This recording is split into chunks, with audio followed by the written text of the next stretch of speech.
name's Owen, and I'm the Dungeon Master of our Return of the Giants 5th edition homebrew campaign. Hi, I'm Ali. I'm playing Lyra, the Eladrin Spore Druid, and she is just a little bit obsessed with mushrooms. Hi, my name's Simon. I'm playing the character of Ember. I'm a wildfire druid who's on a quest to be the very best there ever was. Hi, I'm Dave, and I play Harry Harrington, the Harrengon, the roguish merchant with the heart of gold. My name is Christian. I'm playing Bartholomew, the romantic dancing Owlin, Paladin of devotion. Hi, my name is Matt, and I'll be playing Niles Silverwind, the Owlin, Way of the Sympathy Monk. Hey guys, I'm Jared. I play the character of Threign, the boisterous frost giant, the Goliath, path of the giant Barbarian. Hello there, lovely listener. This is just a warning to let you know that this episode of Return of the Giants may contain adult language or adult themes. Hello! Welcome back, everybody, to the Lost Archives. It is wonderful to see all of your gorgeous faces once again. We are back. We are playing Return of the Giants, the premier homebrew 5th edition and 5th edition 2024 rule set Dungeons & Dragons adventure. We are going to be jumping straight back in. I know we left things on a little bit of a cliffhanger last week. I don't want to keep us too late. I've only got a couple of quick announcements to share. Unfortunately, Simon isn't going to be able to join us tonight. He's currently away traveling in China. It doesn't look like he's been able to get his VPN or logins working. Either that or potentially the time difference was a bit worse than we anticipated and estimated. We didn't really look it up. We kind of just guessed what it might be. And he was like, yeah, that's probably fine. So it might be that it's actually quite different to what we kind of hazarded. Obviously, Jared's still out for the moment as well, but that's okay because we've got everybody else here tonight. And boy, do we have a good session ready and waiting for us. Holy shit. In terms of other fun announcements to share, for those who listen to the podcast, you're currently missing out on the best content we have to offer, and that's Dave's tiny, gorgeous dog, who is not on board with the snuggle that he is currently trying to offer. It's quite funny watching her wriggle around trying to get out. Oh, she's so cute, Dave. Does she want to say hello to? Does she want to say hello to Lumi? Do you want to do a little quick? Because Lumi can see screens. I'm in the center. Lumi's looking at her right now. I know, it looks like Lumi's really judgmental, but that's her smiling, I swear. So cute. That's so cute. So cute. Oh my god. She just wants to speak into the mic. Oh, hello. So cute. For podcast listeners, this is a great opportunity to come and see how cute Dave's little mini Dashwind is. She's gorgeous. She looks a little bit like a platypus. She's got this darker bill marking around her nose. It looks, very, very platypus-like, very platypus-esque. Right? It's not just me. I know you feel that way, Dave, but that can't just be me, right? Yeah, a little bit. Okay, no. People feel less like platypus, triangle right in the middle of the forehead. Very cute. She's so cute, man. Other fun announcements. Subnautica 2. I think we talked about this really briefly. Subnautica 2 has been announced, and all of the information that's coming out about it is making me froth at the mouth with how excited I am. It looks awesome. The multiplayer is going to be so good. So in preparation for Subnautica 2, I have started playing through a modded playthrough. I'm going to say it's mostly vanilla plus. I've not changed too much, but I've started a modded playthrough of Subnautica, the first game. It'll be up on YouTube. Probably by the time you see this episode, the first episode will be up. I only installed the mods after the first 2 episodes because I wanted to sort of get up and running with a vanilla game and then bring in a few mods for quality of life stuff once we were at the stage where they kind of helped out. So being able to access all the chests from one terminal, having a little mini-map, things like that. So nothing too insane. The Atlas submarine mod, which I've always been so excited to try out, still seems to not be super functional. If it ever does get to the point where it's super stable and fun to play with, I'll definitely install it and we'll have some fun with it. But I get the feeling we're probably going to be waiting until Subnautica 2 comes out before that happens. So in preparation, I'll be playing through a full playthrough of Subnautica, and I figure why not do Below Zero? The other thing I have to share, thank you Twitch chat for reminding me, who has not seen Arcane yet? You haven't seen it yet, Matt. Why? What are you doing? I know. I'm terrible. I need to watch it. What the fuck is wrong with you? Yeah. It is, I don't want to overhype it, but Arcane season 1 and season 2 are what the peak of animation at the moment looks like. It is flawless. The story, the voice acting, the animation, the world building, it is absolutely perfect. I give it a complete 10 out of 10. Wow. It is brilliant. It's so good. And I don't know anything about League of Legends. I want to get Jess into it. Yeah. So Alice was skeptical. She watched the first episode of season 1 begrudgingly, and then was like, "Hey, do you want to watch? We can watch episode 2. It's only like 10:30. We can watch another episode, right?" So I was like, "I've got you, gotta." Yeah. It's so good. If you haven't started watching Arcane, I cannot recommend it more highly. Would you recommend me rewatching season 1? It is worth it. I feel like we did a rewatch of season 1 right before season 2, and I felt like it was good to just remind me of some of the more subtle story beats. There's really, really clever continuation, not of just the main obvious storylines, but of these little background stories happening to these characters who you only sort of see for a moment or two on screen. And I think it does heighten the experience. So if you haven't seen season 1 within the last 6 months, I would recommend watching it again. Don't forget, Matt, before you watch it, you do need to get to at least around Diamond in League of Legends to understand the game. That's not true. I've never played League of Legends. And everyone I've asked, is it fun? Responds with, yeah, nah. Which I struggle to understand. Do not play. So the people who play League of Legends always tell me not to play, which I find hilarious. Are you trying to gatekeep something fun from me? I'm trying to save your life. I appreciate that.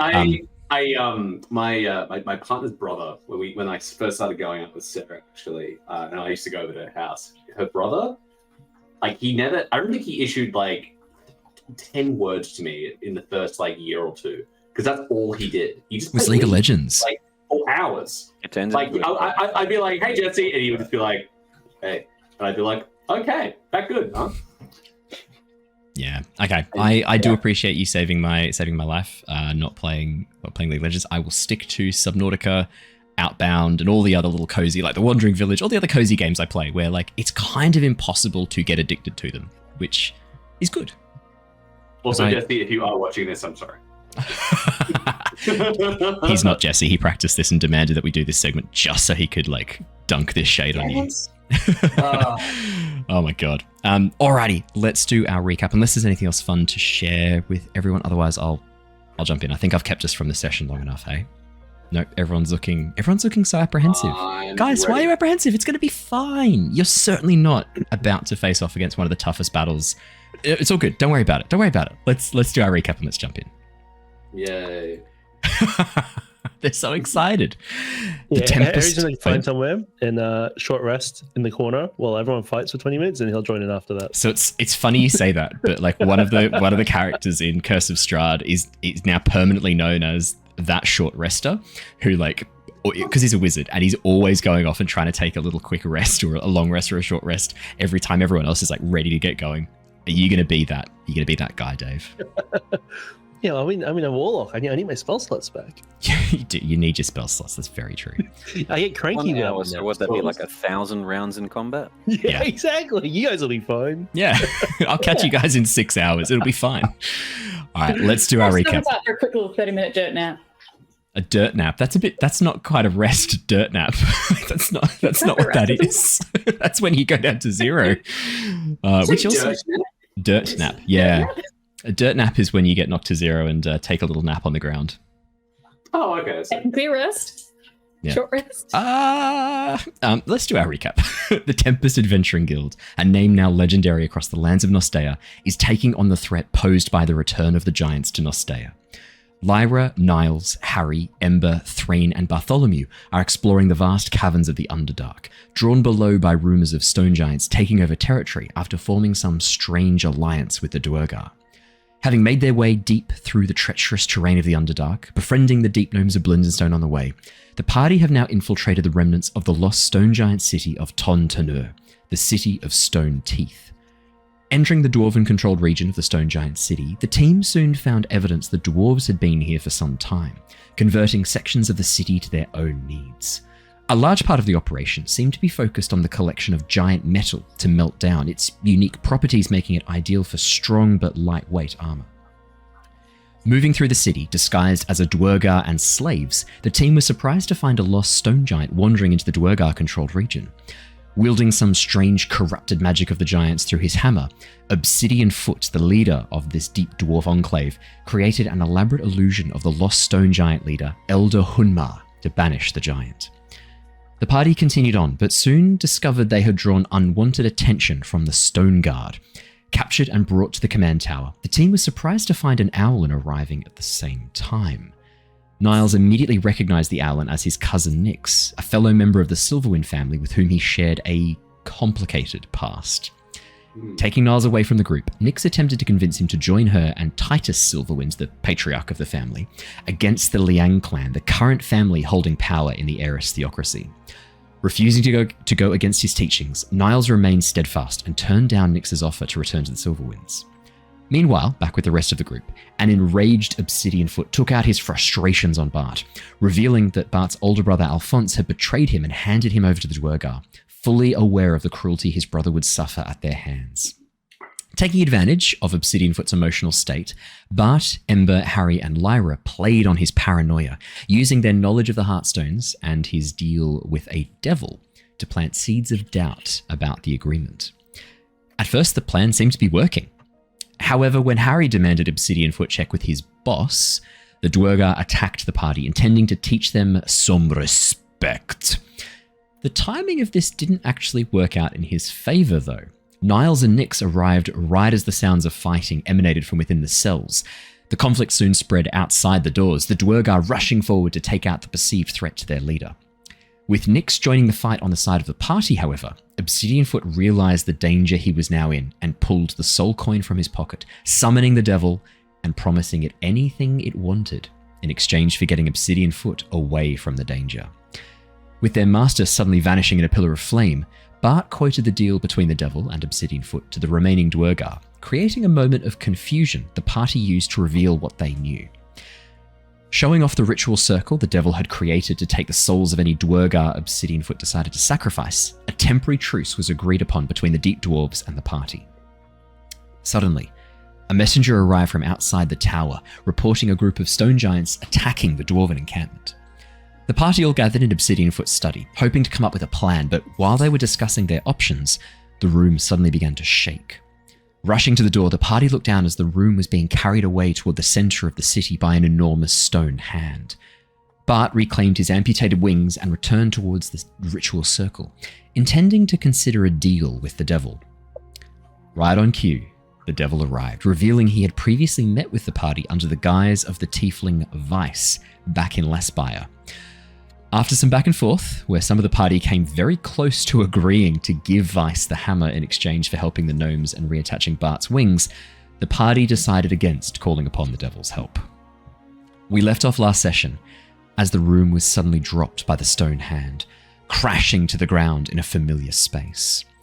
As all of you look around, you see before you the enormous stone square that you had once explored and experienced in your giant dream when you had lived through the eyes and seen through the eyes of your echoes, but changed, damaged beyond recognition, really. The enormous obsidian crystal that sat in the very center, just towards the north, has been split and broken, and the ground underneath your feet shows terrible signs of age, cracks, damage done by time and by the movement of the earth itself. All around, the beautiful crystal chandeliers that once illuminated this place with soft light, you can see that they have all been left broken and damaged. But all of that only grabs your attention for a moment. As the roof is peeled off, the stone moving and melting like liquid as an enormous hand reaches down, tears open the roof of the room you're currently in. And as you look up, you see a horrifying sight.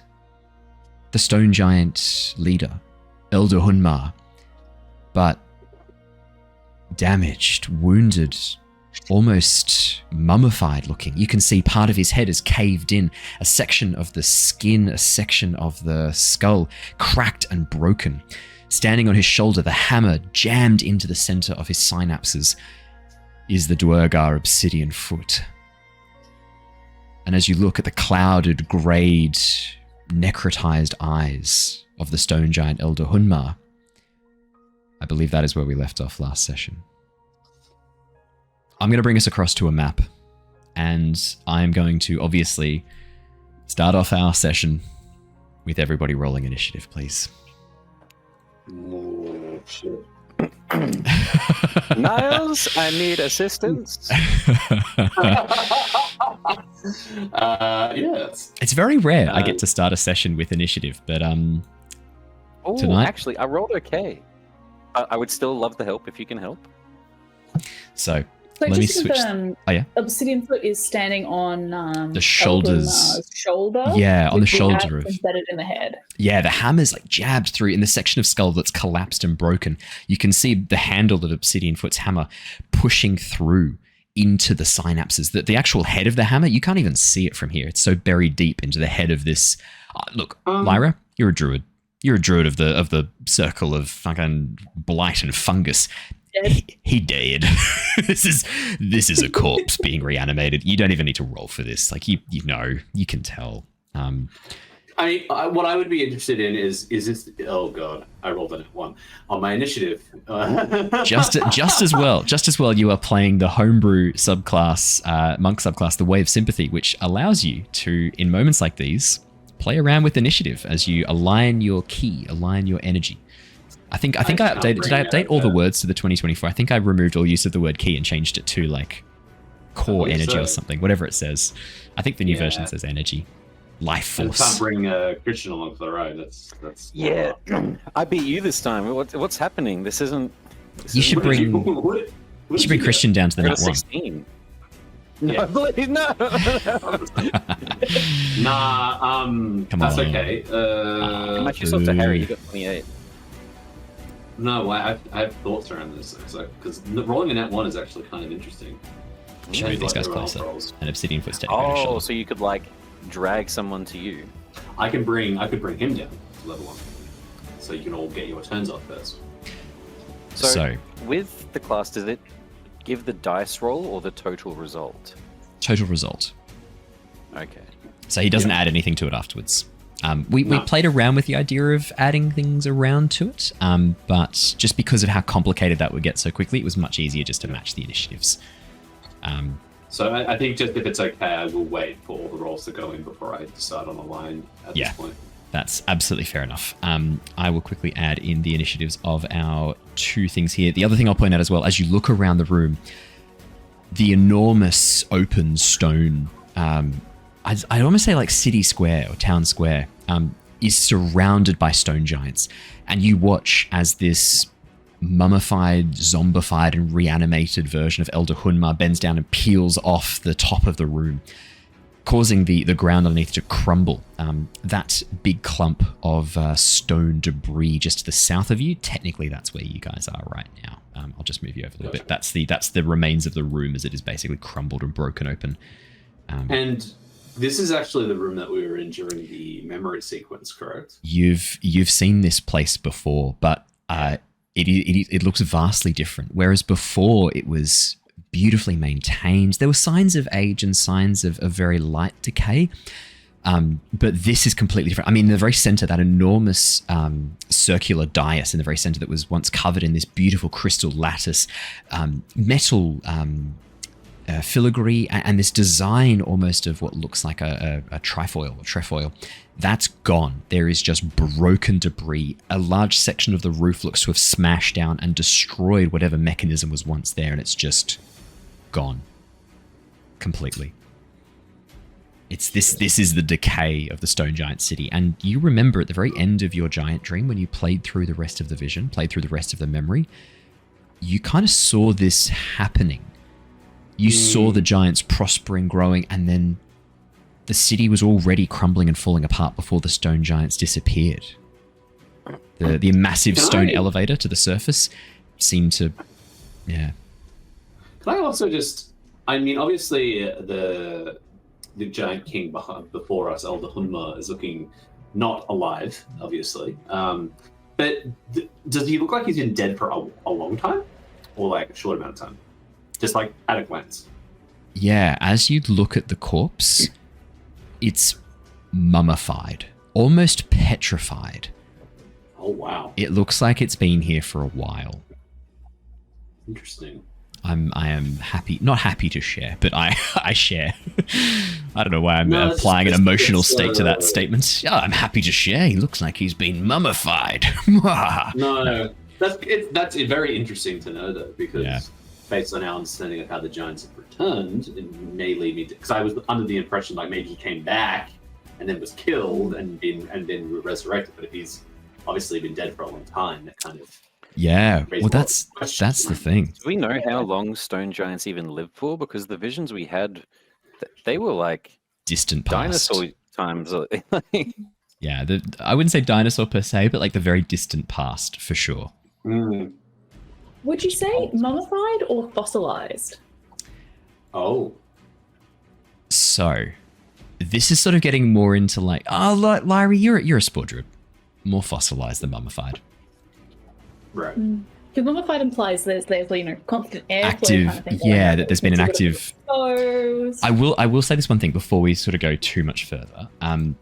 You don't quite know how stone giant biology works. There's an element of biology to them, but they do seem to be quite stone-like. Their flesh isn't made of stone. They're not like stone golems or anything, but there is an element of that kind of like, I guess, stone aspect to them, which might mean that their bodies decay differently, I would say. Interesting. Alrighty. That is all the initiatives for the moment. Sorry, I do need to roll for the stone giants, but not so much for... Don't worry too much about that. I just need to know when they're going. Okay, perfect. So we've got our initiatives. So I'll read through them, and then Niles, did you want to do your Way of Sympathy monk speciality? So we've got Harry on 28, Lyra on 19, Obsidian Foot on 10, Niles on 6, the stone giants are all going on 5, Elder Hunmar with a really fucking huge 2. Quick question, DM. Are the warriors on the same initiative as the regular stone giants? It looks... I'm going to keep them separate for the moment. They've been commanded not to act, but there'll be a thing with them. Oh, look, do you know what? I'll add them to it because they've been commanded not to act, but I will add them because they are there. No, that's fair enough. Let's add them. What was your initiative, Bart? 16. Not too shabby. So I'm above Obsidian Foot and Ma. So I will probably, in that case, I will bring Obsidian's Foot initiative down to mine. So we'll have all the enemies in the back half of the initiative. Alrighty. So here's what happens. As the top of the roof is peeled off, let's get back into cinematic mode. As the top of the roof is peeled off and you gaze up to the almost like grayed out, clouded eyes of this petrified, mummified stone giant Elder Hunmar, you see Obsidian Foot standing atop his shoulders, Niles, hammer buried in his cerebellum. As you focus, you concentrate, the world slows to a crawl around you. As you feel time slowing, your concentration and focus speeding up with your cognition. And as you concentrate, you watch as Obsidian Foot takes a deep breath in and you match it. As Obsidian Foot takes a deep breath out, you match it and align your energy, align your ki to his movements. And as you do so, you watch as Obsidian Foot gazes down at you and instinctually does the same, breathing in and breathing out with you as you do so. I will pull his initiative down to yours. How does that... yeah, that's really interesting to me. Because obviously he's acting very emotionally and very aggressive. Like, I imagine this is like a weird synchronization that we're having at the moment. So the way I'm kind of vibing it is, rather than you pulling him down to you, it's more just you're synchronizing with him. And because initiative's this very like... It's just a way of keeping score and keeping track. Either you're moving yours up to him or moving down to him mechanically, but from a lore way or from like a cinematic way, it's just you lining up and matching with him every time, if that makes sense. It's just you breathing in and matching the movements and focus of your opponent or your ally. Absolutely. Fantastic. I think I've said this before, but it's inspired by a really, really interesting book called The Gone Away World by Nick Harkaway, where one of the main characters knows this type of martial arts where he does that to his enemy to increase his enemy's heart rate and to make him vulnerable. He breathes in, breathes out, aligning with it and moves with him and focuses and then gradually begins to speed up, and that causes his enemy to do the same. Fantastic book. Thoroughly recommend it. Super fucking weird though. It's a really weird book, but it's really worth it. It's very, very good. Awesome. There is one other person whose initiative I do need to roll. I did briefly forget a certain Dewey, and I also probably... Threign's not there. I also probably need to roll for Ember, given that I will be playing as Ember tonight as well. I'll quickly roll for Dewey. And we also need to add Bart's initiative back into the turn order because it disappeared. Oh, Bart. What was your initiative? Yes, Sorry, mate. please. You were 16. 16. Let me get you back in. And let's quickly roll for Ember of the Collectums. And then, yeah, we'll jump into initiative. I know, it's such a good fucking name. I'm actually, so behind the scenes, little spoiler, I'm currently working on a redesign of Ember's Wildfire Spirit. He's leveled up enough that I think it's time for the evolution. And Ooh, I think it's time exciting. for a new version. I think, and I've also got a little updated version of Harry's character out in the works as well. But I can't share it. Amazing. It's a bit spoilery, so we'll have to see what happens as these sessions go on. Yeah. Bum bum Interesting. bum. Oh, and as an extra Nobody fun thing, knows what I'm going to do, so Nobody knows what he's gonna do. It's hard to prepare the art early. I Not can't. even Harry knows what he's going to do. He doesn't even know while he's doing it. Harry's the sort of person who like steals something and then goes like, where did this come from? Where did I get this from? No idea. Alrighty, let's launch into initiative. Harry, you're up first on 28. Okay, a few questions. Hello, friend. How far away is Obsidian Foot? From you, he's currently about 50, 60 feet up on the diagonal. Awesome. Up. Okay. Well, sort of on the diagonal, sort of like because he's on the shoulder of the stone giant who's standing up. They're about, I think, 30 feet tall. Okay. Yeah. So you're doing this diagonal. Yeah. Are you A towards the squared plus camera? B squared Okay, equals yeah. C squared. There's Oh, yeah, no- right. There's no depth, there's It's no depth in the like camera. this. Yeah. Diagonal. I see. The other question is, Yeah. how deep is the shoulder? Like if he's standing on it, he's like 5 foot, 10 foot. Like he's standing in the middle of the shoulder, right? So He's standing right in the very middle of the shoulder, and the shoulder, because of the degradation to the corpse, it's a bit sunken in around the scapula. So Obsidian Foot, you can probably only see his knees up. I can probably what? Sorry. So his big booted feet have sunk into the mummified flesh of the shoulder blade right around the scapula. So you can sort of just see from his knees upwards, and he's right in the very middle. If he was pushed 10 feet backwards, yeah. could he fall off the shoulder? Yeah, probably. You can see he's currently clutching onto the hammer that is embedded in the skull. You think that might reduce any pushing, but if you were to push him off, yeah. Okay, well, Harry would like to kick things off. He would like to bonus action steady aim. Ooh, nice one. Sorry, I have to look at the map, shouldn't I? Oh yeah, cool. He is very close. Okay. Here he would like to steady aim. I don't change that. And then he would like to use his what are they called, the weapon actions. So weapon mastery. It just happens for free whenever you attack with that one. Oh, just like always, and I can choose to not have it. So just assume it happens. Okay. That's awesome, because the heavy crossbow has one called push. If you hit a character with a heavy crossbow, you can push the creature up to 10 feet straight away from you if it's large or smaller. Yeah. So So Harry would like to take a shot. Okay, let's do it. And with advantage. And sneak attack damage, right? No. I don't believe so. You don't have any allies within 5 feet. I'm attacking with advantage. So you get the sneak attack damage from the advantage. Yeah. That is a dirty 20 to hit. Dirty 20. Ooh. As the arrow flies up towards Obsidian Foot, Harry, you watch as it strikes some invisible force around him, as this sudden dome, this sudden sphere of energy blazes to life for a second with red crackles of almost like this lightning-like substance discharging around him as the arrow is vaporized as it touches the sphere. Does it change anything, the fact that it's a magical weapon? Because it's it does my not. attack Sorry. weapon? Okay, It does not. Just checking. It was worth a check. Okay, well, It was worth a check. I can't move. So, Harry, everyone just sees Harry kneel, crouch, just for flavor. He's not actually crouching. And take aim. And he's like, "Yeah, guys, I got this." And takes a shot and just bounces off his magical bubble. And that is all of Harry's turn because he can't move anymore. Are you sure there's nothing else you can do? Steady aim is bonus action. Is the action. Okay. No. It prevents me from moving. Sorry, Harry. And Lyra. takes a shot. A dirty 20 wasn't enough? I'm so sorry. Lyra, it is your turn next.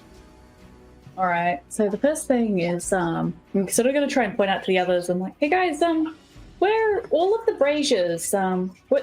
last time we were here, they were all lit, right? Like, there seems to be sort of one that's not lit now. Just next to us over there. But, and then going to... I guess you're right. So you're ready to fight Hunma. Yeah. I like how everyone else is up looking at everyone's looking at the giant zombie Elder Hunma, and you're just like, that crystal's darker than it was last time. And like Lyra's doing a spot the difference as she looks like and remembers what it looked like previously. It's like, Lyra, maybe your OCD can wait until after the fight. That'll happen over 100,000 years. Crystals, something, I don't know. Anyway, I'm going to try and cast Moonbeam over the top of Obsidian Foot and catching Elder Hunma in the crossfire if I can. Absolutely. So the Con 14 save. On top of Elder Hunma. There we go. Con 14 save. so I will make a save for both of them. That is going to be... that is going to be a 19 for Obsidian Foot, but only a 13 for Elder Hunma, which is not enough, I'm guessing. No, Okay. 14. No, 14. So Elder Hunma is taking the 11 Radiant, and then Obsidian Foot, I think, is taking half of that. 5 points of radiant damage.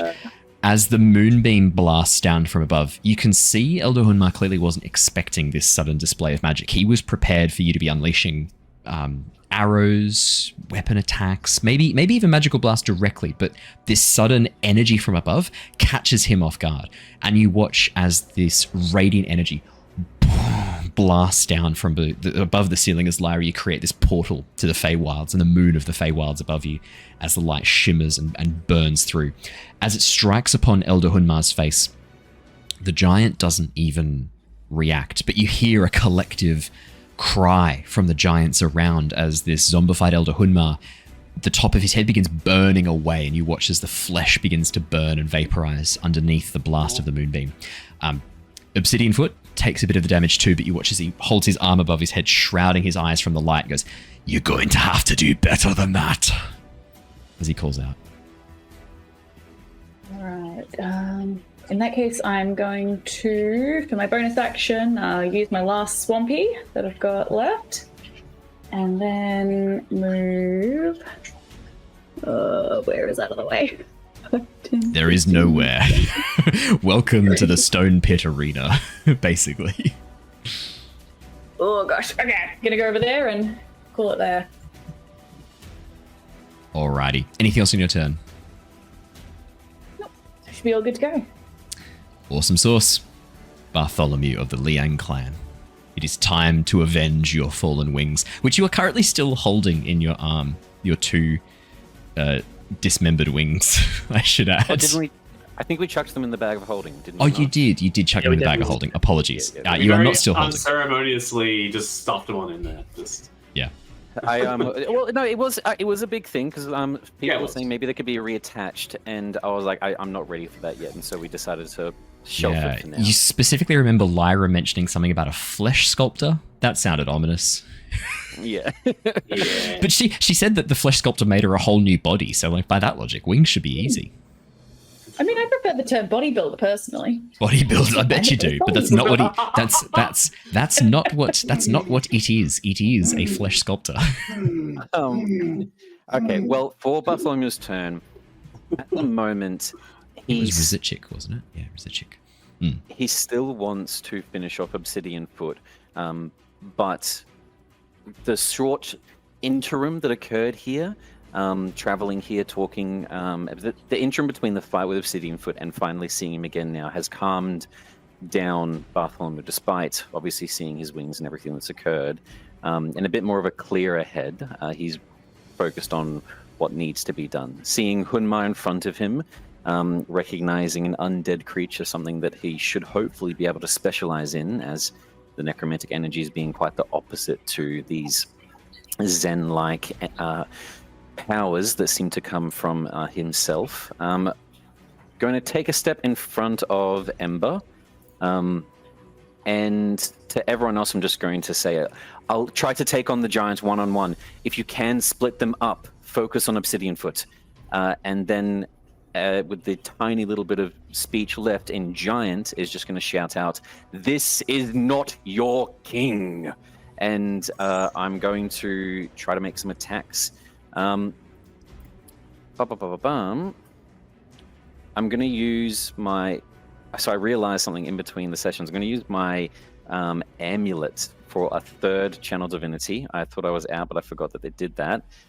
For the Imbue Sacred Weapon.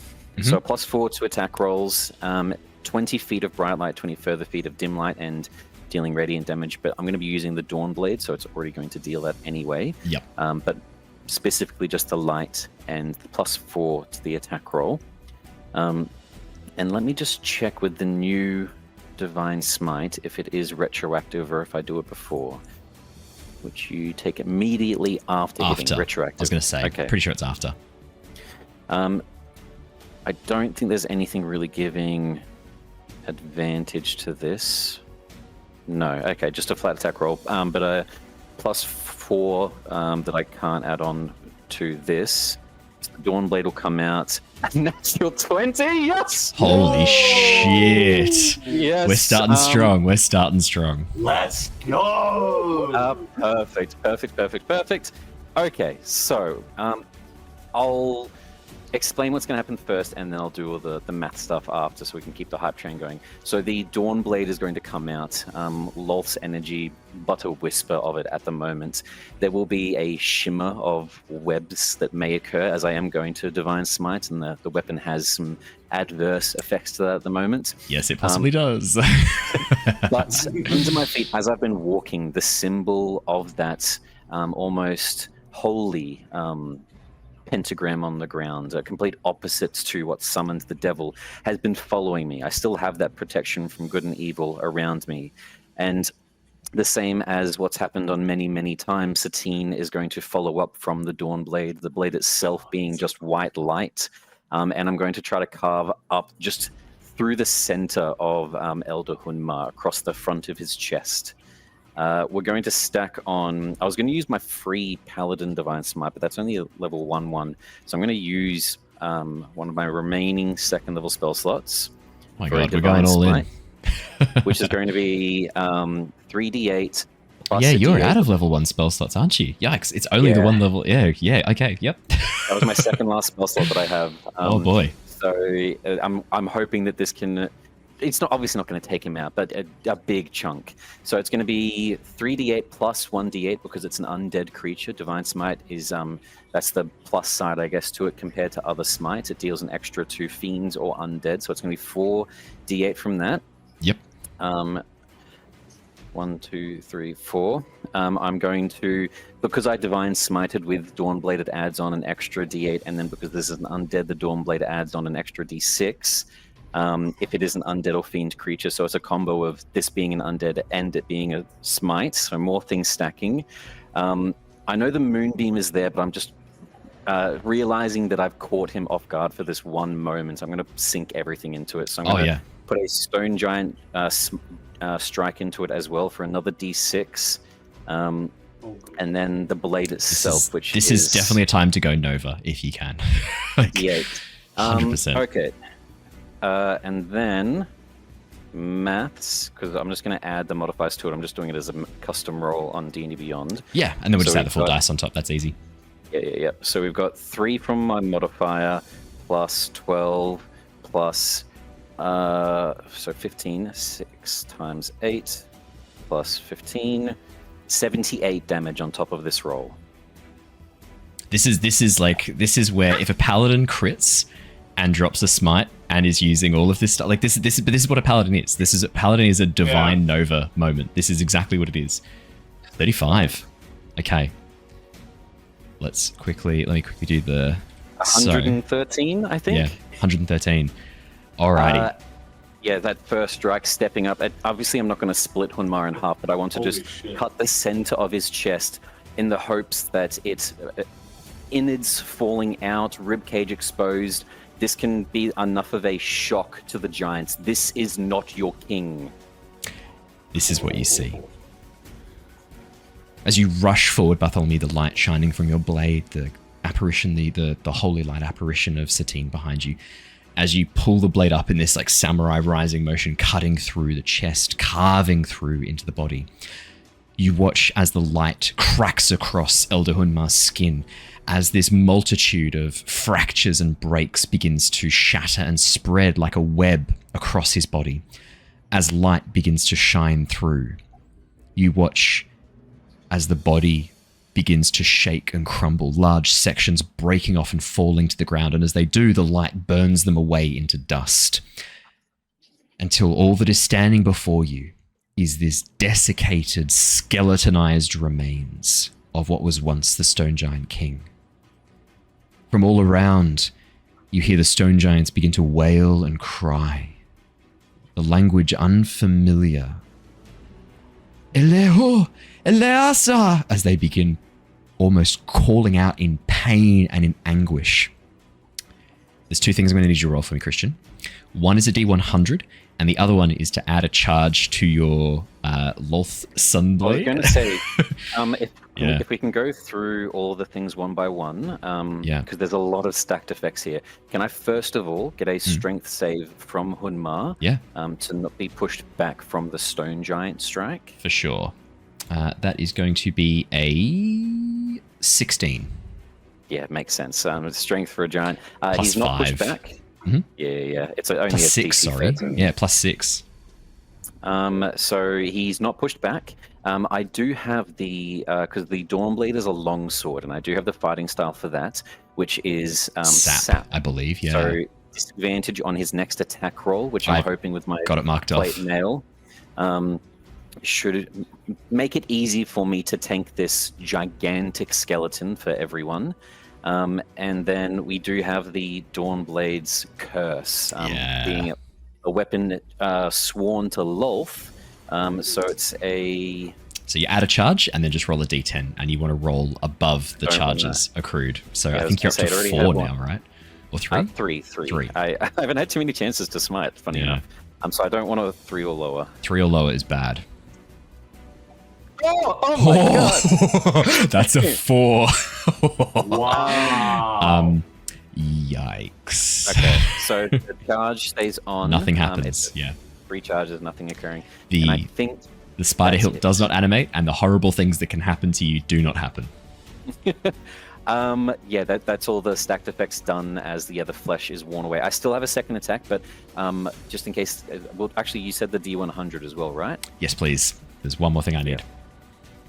And that's to see how the giants respond to this. And to see if... 88 on the higher end. It's gotta be good, right?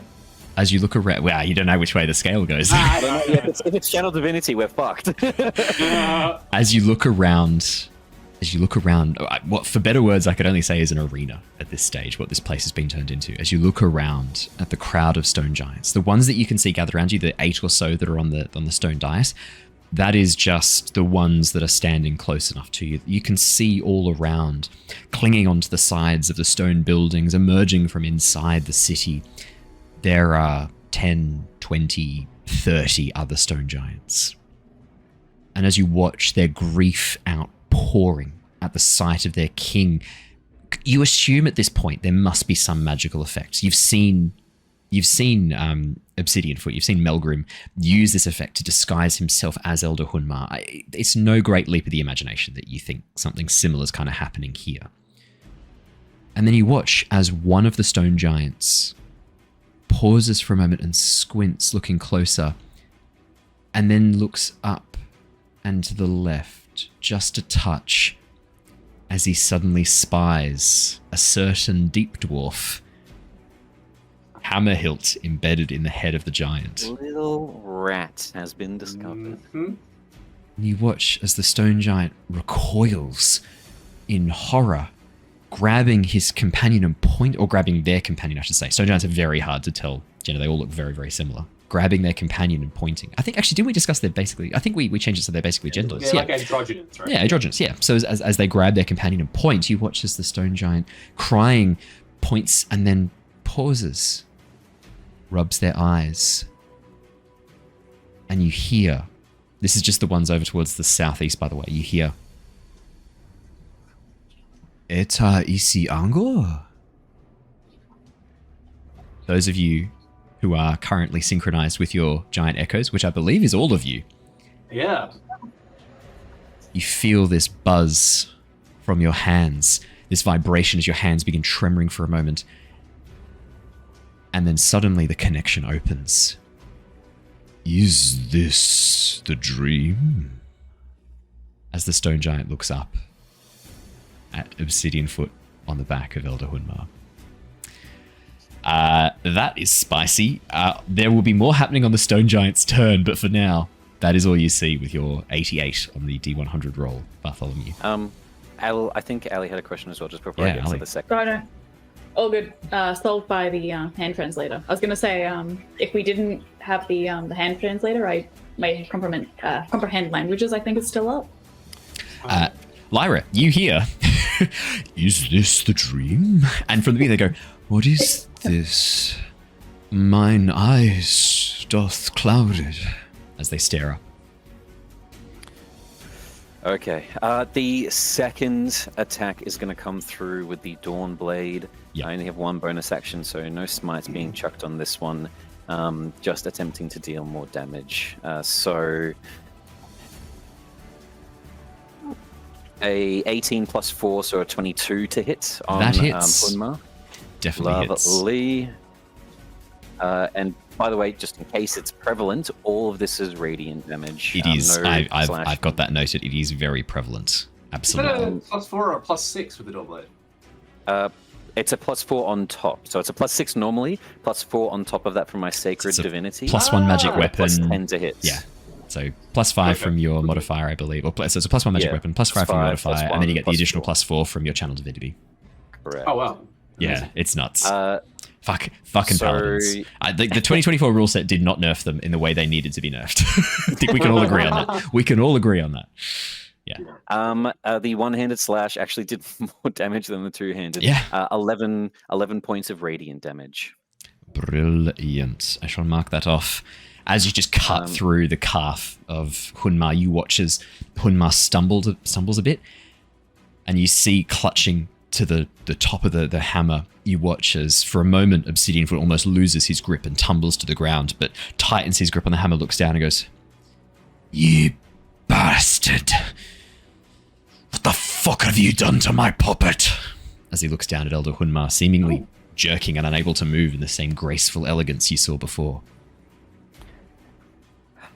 I think I've done too much talking, so I won't respond. No, that's fair. I'll respond next turn. That is going to be my turn. Action, bonus action.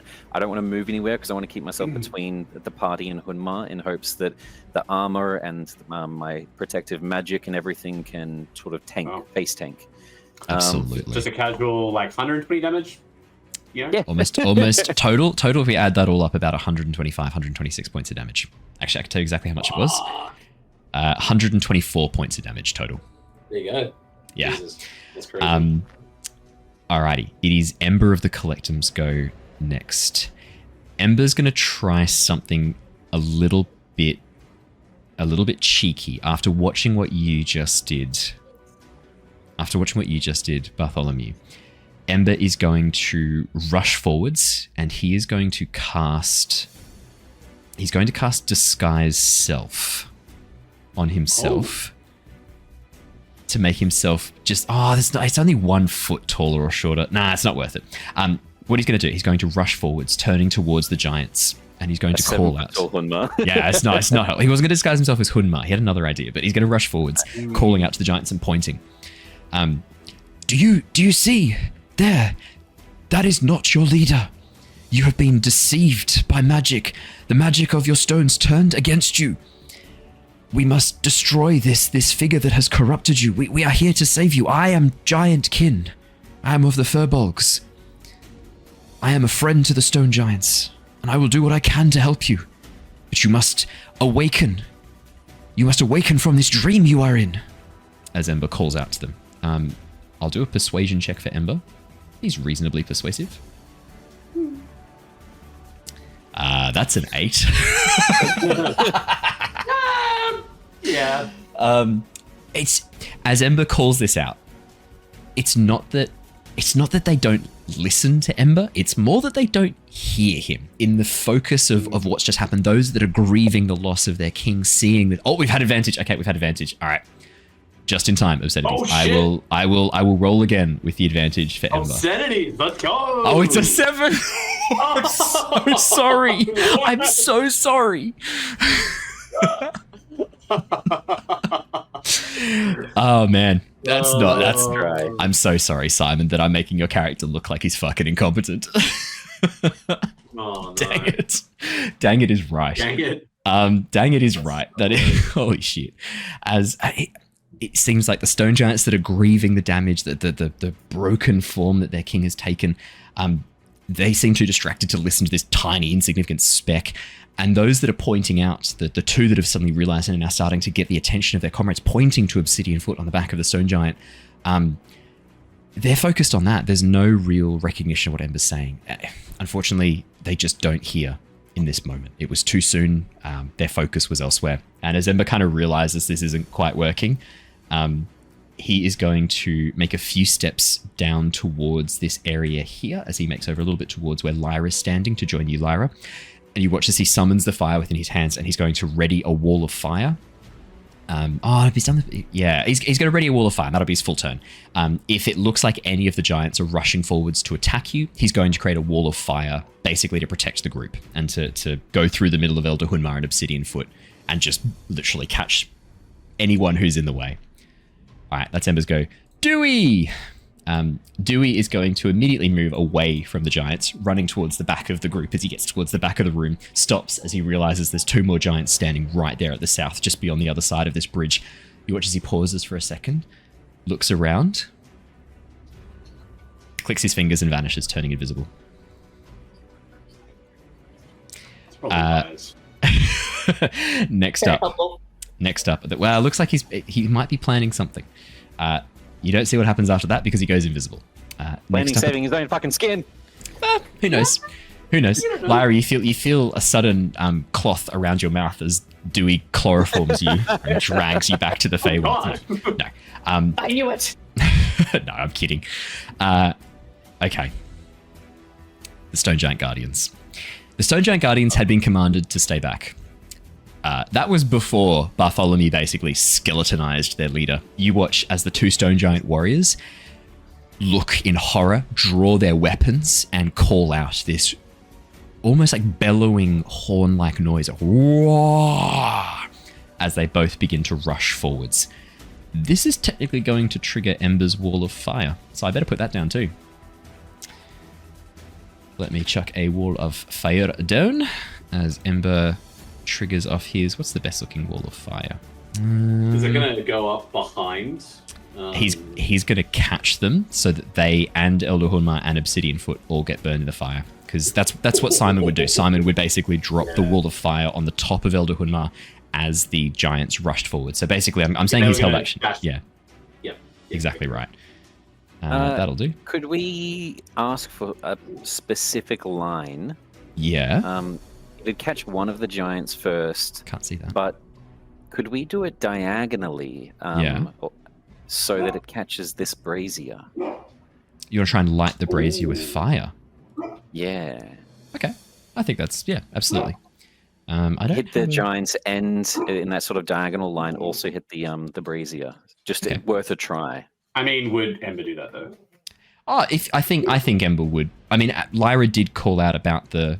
I've actually got a specific diagonal. That's a good point. Yeah. Lyra mentioned it's like it's unlit, and if anyone's going to light stuff in our party, it's the pyromaniac. That's very true. That's true. Lyra did specifically call it out. I think that is very fair. Let me have a quick look at his Wall of Fire. This is a 3rd level spell slot, I believe. No, 4th level spell slot. Ember's. This is it. This is it, everybody. This is Ember's 4th level spell. As he casts Wall of Fire. Shit.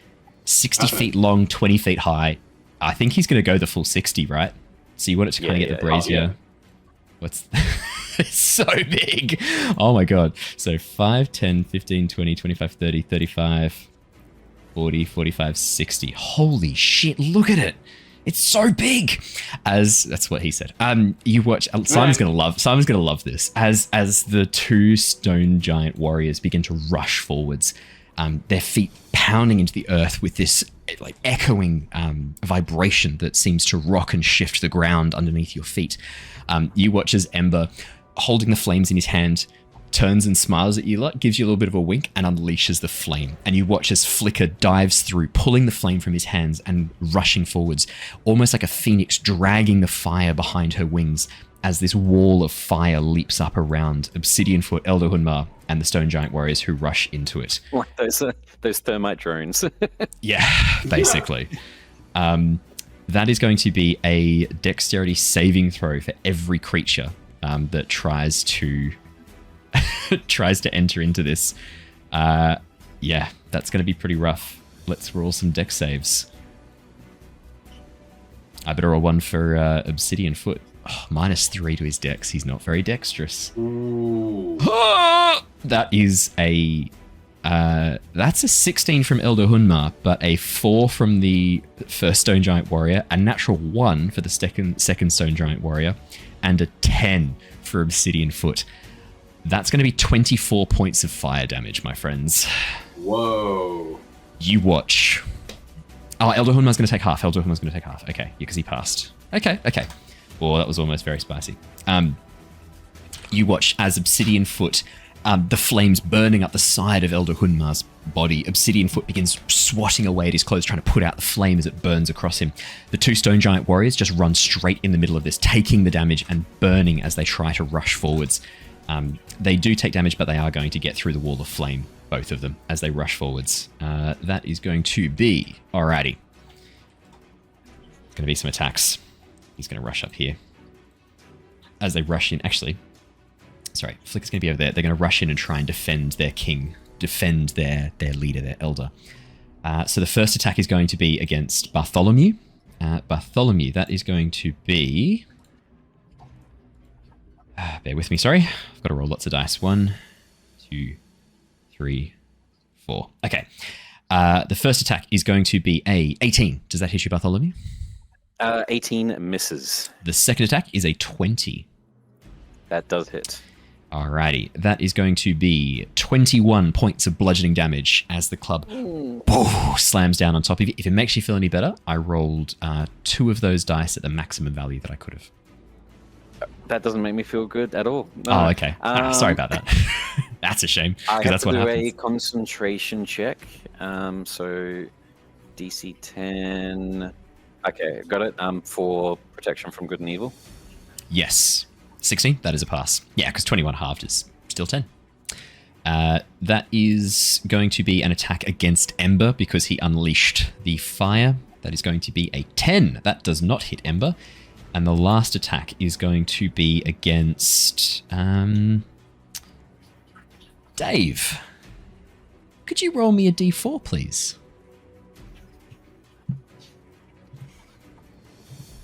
It is a 4. That is going to be an attack against Niles, even though Niles has not taken any action so far, unfortunately. Yep, sorry about that. Excuse me. It's almost me, like you're just a bird, and they just saw a bird attack their leader, and there's another bird standing right there, and they've not really seen birds before. No way. Niles does a 17 hit you. That is my AC, so you will. That is going to be... Oh. Yeah.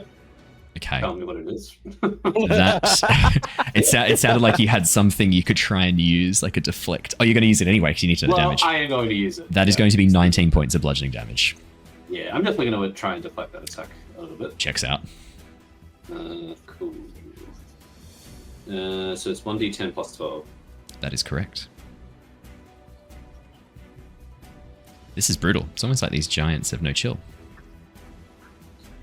That's 20. No chill, just rock hard. Never mind. Niles, as the club slams down towards you, you're still in this sort of Zen focus mode after aligning your ki, aligning your energy with Obsidian Foot.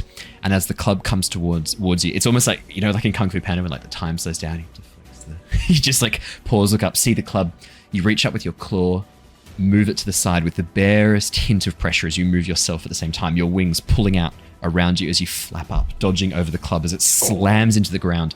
Chunks of rock and gravel fly up around you. Harry, you're just sprayed in the face by this sudden impact as right next to you the club smashes onto the ground. Yeah. It's almost like all my sparring with Threign has finally paid off. And It's almost, yeah, you've had a lot of practice fighting against a very strong, overly aggressive fighter now. And rather perfectly, Niles, as that happens, it is your go. As you leap up into the air over the top. As part of my reaction, I can actually expel a spell. I can actually expel a focus energy, point. Focus point. That's it, focus. And now the creature has to succeed on a 13 dex saving throw. Oh, you're picking the things that giants are really good at. Yeah. That's a natural 20. That's a 21. I'm so sorry. Hey, it's better than natural 20 on this than on any of the attacks that have been rolled against you.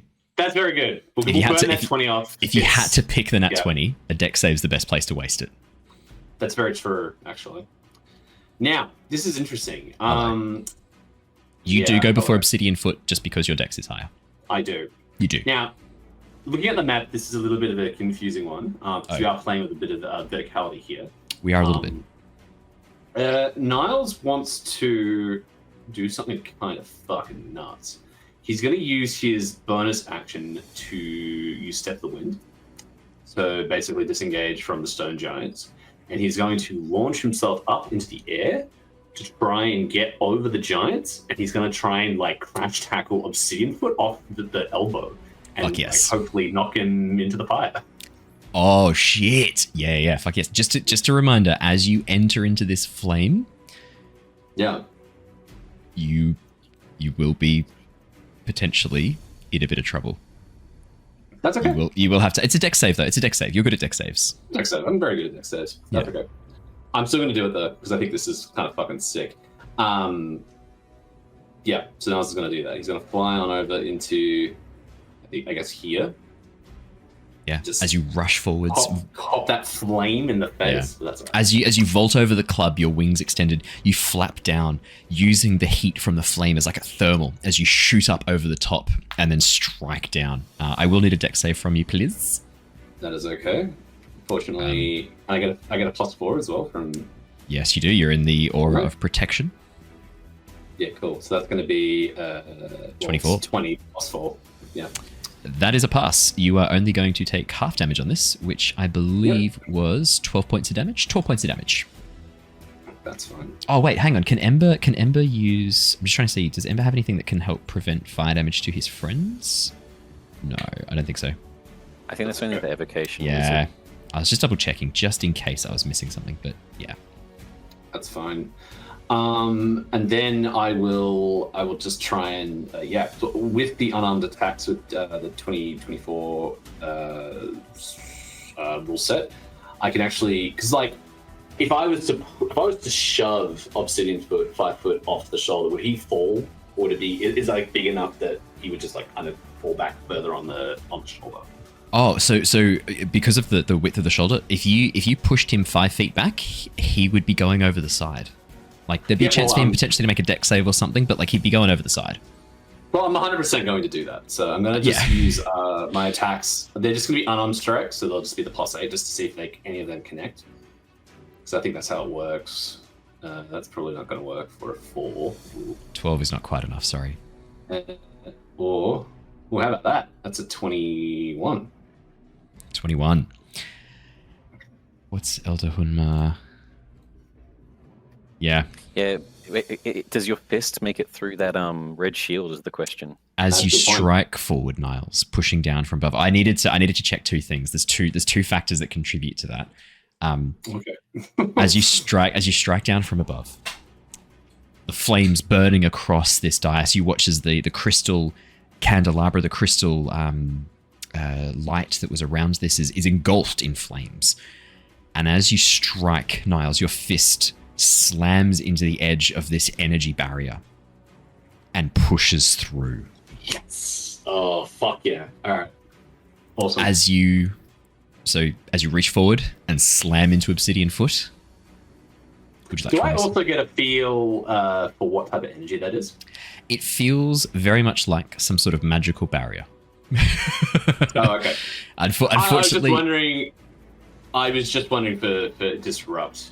If I could use just not now because it's a bonus action, but if it would come into bearing at any point. Potentially, disrupt might help. That's fine. That's cool. So I'm actually going to take the shove action. So I'll forgo the damage. And how does that work? So it's DC 8 plus proficiency bonus plus. I'm going to choose Dex because that's like what I can do. It's going to be 5 plus 8. That's 16. He has to succeed on the 16 dexterity saving throw. Alrighty, I'll roll it now. Please roll. That's a 9. Yes. Niles, as you strike forward, slamming into Obsidian Foot, he almost isn't expecting the fist to break through the barrier. As you watch the fist strike into the outside and for a moment seem to meet this resistance, you watch as he looks up and smiles at you, this vicious smile. And then you just push straight through, your wings tucked in close behind you. And for a moment, you watch as fear enters his eyes as the fist boom, connects directly with his face, causing him to tumble over backwards. He is going to make a check to see if he can hold on using his hammer. He is currently holding onto the hammer that is jabbed into the side of Eldorhunmar. Let's Please see if he's also able roll to do that. What was that, sorry? Please also roll low. I did not roll low. That is a 23. Oh, damn it. As the blow strikes in, you watch as his legs go out from underneath him, and for a moment, he falls backwards, his hand gripping onto the hammer embedded in Eldorhunmar. Actually, Eldorhunmar's taken a fuckload of damage. Nice, could you roll me a D100? I want to see if the hammer's able to stay embedded into the flesh. Oh. Question. Yeah. Flesh? Well, question. That's the question. Yeah. We're not really sure. Question. Yeah. When you flew backwards from Niles' strike, Yeah. how far exactly back did he go? What do you mean? Oh, how Before far did he returning fall to off? his place. Like about 5 feet. Because that's as far as he can go without losing grip of the hammer. Does that mean that he both left and then entered the area of Moonbeam? No, he's in the fire right now. Niles has had to enter the fire to attack him. Oh, the moonbeam. Yeah. Yeah. Leaves. No, and 'cause you said part of he him- pulled back about 5 feet. Part of him stays in the moonbeam the whole time. He's going to take it anyway because he's in the moonbeam on his go, which is next. So don't worry too much. He's definitely taking the moonbeam damage. But in this case, part of him stays in the moonbeam the whole time. It's just his legs that go out from underneath him. 37 Niles. For a moment, you watch the shaft of the hammer shift for a second and then steady. Okay. Anything else on your turn, Niles? I'm just going to go... Does it look like the shield is still up? It looks like the shield is still a little bit in effect. Yes. You were able to push through it. I guess kind of imagine like the shields in Dune, you know, the ones that stop certain things moving at certain speeds. It's kind of like that effect a little bit where you pushed through. It looked like that. That's not how these work at all. It's not how this works at all. But in terms of the visuals of it. Yeah. Niles is still kind of getting used to his abilities. So he's going to see this sort of force that he's trying to like push against. This is the now or never moment, right? I've only got 3 focus points left. So this is going to burn all of them off, which is probably not optimal, but anyway, it doesn't matter. He's going to use a focus point to do flurry of blows, but as he does the flurry of blows, he's also going to use channel. He's going to turn his flurry of blows. They're going to infuse the strikes into force damage and ignore immunity or resistance to force damage until the end of your next turn. So he's just going to try everything he can to just break this shield 100%. as best he can. Yeah. So he'll burn like 3 focus points doing this, which is kind of crazy, but like let's do it anyway because it's fucking sick. This is what those focus points are for. Ballistic might. You want to unleash 24. Yes, that hits. Yeah, the second one won't, but I'll 12 take not so much. 24 definitely hits. Yeah. As the first blow strikes through, Obsidian Foot managed to get his footing, moves his shoulder in and takes the second blow, glancing off his armor. But the first blow, you hit him in a tender spot. Cool. That'll be just 8 points of damage, I think. 8 force damage, which bypasses any resistances. Very nice. Nice. Anything else on your turn, Niles? No, unfortunately, that's really all he can do. He looks a bit worried. Alrighty. He's right in the middle of it all. Obsidian Foot. I believe on the start of his go, there is some Moonbeam activation. Is that correct, Ali? You are muted. At the end of his turn. At the end of his turn. That's okay. He's not going to be moving outside the range of Elder Hoodmar, so no need to fear about that. What about the fire that Ember has just triggered? Wall of fire. Let me quickly double check. A creature takes the same damage when it enters the wall the first time on a turn or ends its turn there. Yikes. This is going to be bad. As you watch, Niles, as you strike into Obsidian Foot, cracking across, you see blood begin to pool out from a cut on his cheek as your claw strikes forwards on that first attack. And you watch as the wound, the skin around it begins to darken, this almost like blackish red, this mottled grey ash red where you struck. Obsidian Foot looks at you, Niles, and goes, "Big mistake, bird. Getting close to me. I thought your fucking friend down there, Bartholomew, thought he was going to be the first one to die. But I guess it's going to be you." And with that, he is going to lash out.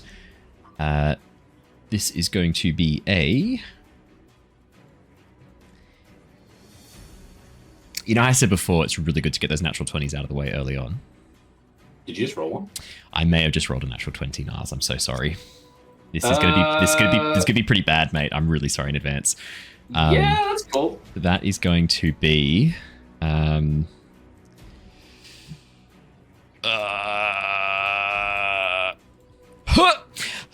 Niles. As Obsidian Foot grabs onto the hammer, you watch as energy begins to channel down the haft of it, down across his arm. And as it fills up, you watch as his body begins to twist and contort for a moment as he grows in size and then smashes forwards, kicking you with his Obsidian Foot, which is glowing with this bright light pulled forth from Elder Hunmar down the haft of the hammer. That is going to be 55 points of damage. Oh, I'm down. Okay. DM, just in case, because he increased in his size. Yeah. The added weight possibly lowering him to a height at which I could interception that strike, lowering the damage a little bit. So the strength of Elder Hunmar is 23. No. Elder Hunmar's pretty strong and currently filled with undead fortitude. No. Niles. Yeah, no, I'm down. As Elder Hunmar 5 feet, and I kicks figure you, that they're probably like 15, 20 feet high, right? Yeah. As Elder Hunmar kicks you, Niles, you go sailing back, crashing to the ground just outside the zone of the wall of fire.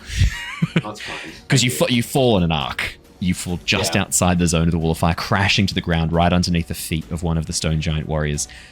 Niles, I'm going to need you to make me a Constitution saving throw against an injury. The DC is the damage you took that knocked you to 0. In this case, it is 55. It is impossible for you to succeed this, so don't worry. If instead, actually, unless look, roll it anyway, because if you get a natural 20, it's always better. So you may as well roll it in case it's a natural 20. And now it's time to see the injury table, everybody. Ooh, 16. Injury table. Let's go. Alrighty, I'm going to need you to roll me just a flat D20, please, Matt. Bro, what if he takes one of your wings, just like what happened to me? Oh, shit. Could you imagine that? This is bludgeoning damage, so it's potentially... Ooh, this could be bad. Did that roll? Not yet. I'm just pulling open anyway, so you're all good. Go. Add 2 D20s to it. Let's roll. Ooh. I rolled it on roll 20. I don't know if it... Did it come through? 9? 9. Oh, Okay. 9. Ooh, I thought it was a 19. Look, 19. I hope it's a 19. Unfortunately, it's not. Now, my OneNote, when I tried to open my injury table, has just failed. But luckily, there's another place I can access this custom injury table, and that's on our wiki, our Lost Archives wiki. I didn't mean for this to be a spruik for the Lost Archives wiki, but I can. You know what? As long as it's not a 1 or a 2, I think I'm okay. It's not too bad. So that was a 9 for bludgeoning or force damage. That is going to be minor traumatic brain injury. Oh, Niles, this is the best like one of possible those. thing. this is the best possible thing you could get.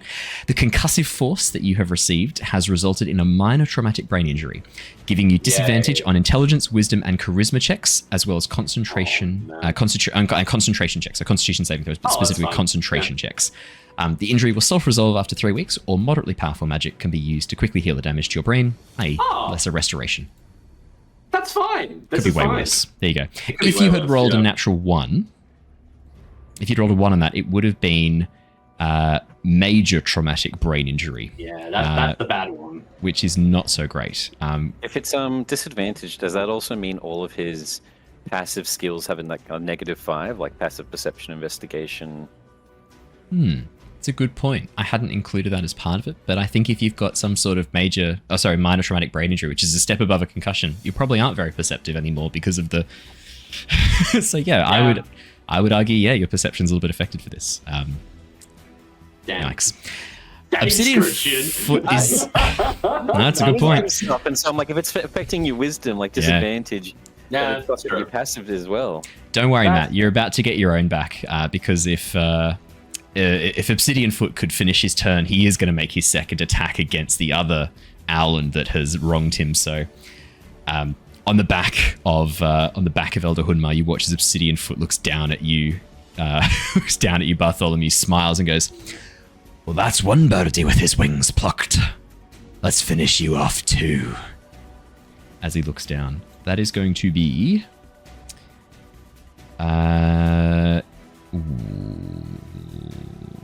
He's going to do this instead. Does a... Oh. I don't think 18 hits you, does it? No. Nope, never mind. As you watch Obsidian Foot again draws upon the hammer, and you watch as this magic begins to suffuse down his arms, and then as he holds out his hand, energy begins to gather around it, and this blast of light and force goes off, smashing into the ground right at your feet. Bartholomew, as you nimbly duck back out of the way, ducking and rolling. Is there not anything in this world that you love? Just nothing but hatred spewing from you. He just smiles as he looks down. I must say, the sound of your cries as I plucked your pretty little wings. I loved that. Next up are the stone giants. Now, yes, Lyra. He takes 8 points of... yes, and the fire damage. Yes, sorry, yes, he does. I'll roll for Ember. So 8 points of force damage from the... Yep, absolutely. And I better roll for the fire damage too. I totally forgot. Sorry. I forgot that I had evasion, so I actually didn't take any damage from the fire. That's okay. I still would have gone down. So. You still would have gone down? Okay. Because if you wouldn't, time to let me know. So 5d8. Yep, he ended his turn there. 15 points of fire damage. Nice. You two are just chipping away. Just chipping away. Very, very nice. Alrighty. The stone giant. So yes, there was potentially going to be a very, very different situation occurring here, but because of the massive damage you dealt to Elder Hunmar straight away, and the fact that you took a bit of an effort to point out what was happening, you watch as two of the stone giants begin to rush forwards. One of them right next to you, Lyra, rushes forwards, and right before it can make an attack, the one closer towards the south, the one behind, calls out, "Stop! No! Wait! Something is wrong. This is the dream." And as the stone giant, with their club ready to smash down, Lyra pauses and turns. You watch as the giants begin to move in, getting closer, calling out, Elder Hunmar, is that you? Our eyes are clouded, Elder." And as they begin to move forwards, you watch as they begin to realize the voices calling out, "No, this is the dream. We are home, but it is wrong. We have been deceived." And as the giants begin to move in, you hear from the back of Elder Hunmar, "No, this wasn't the deal.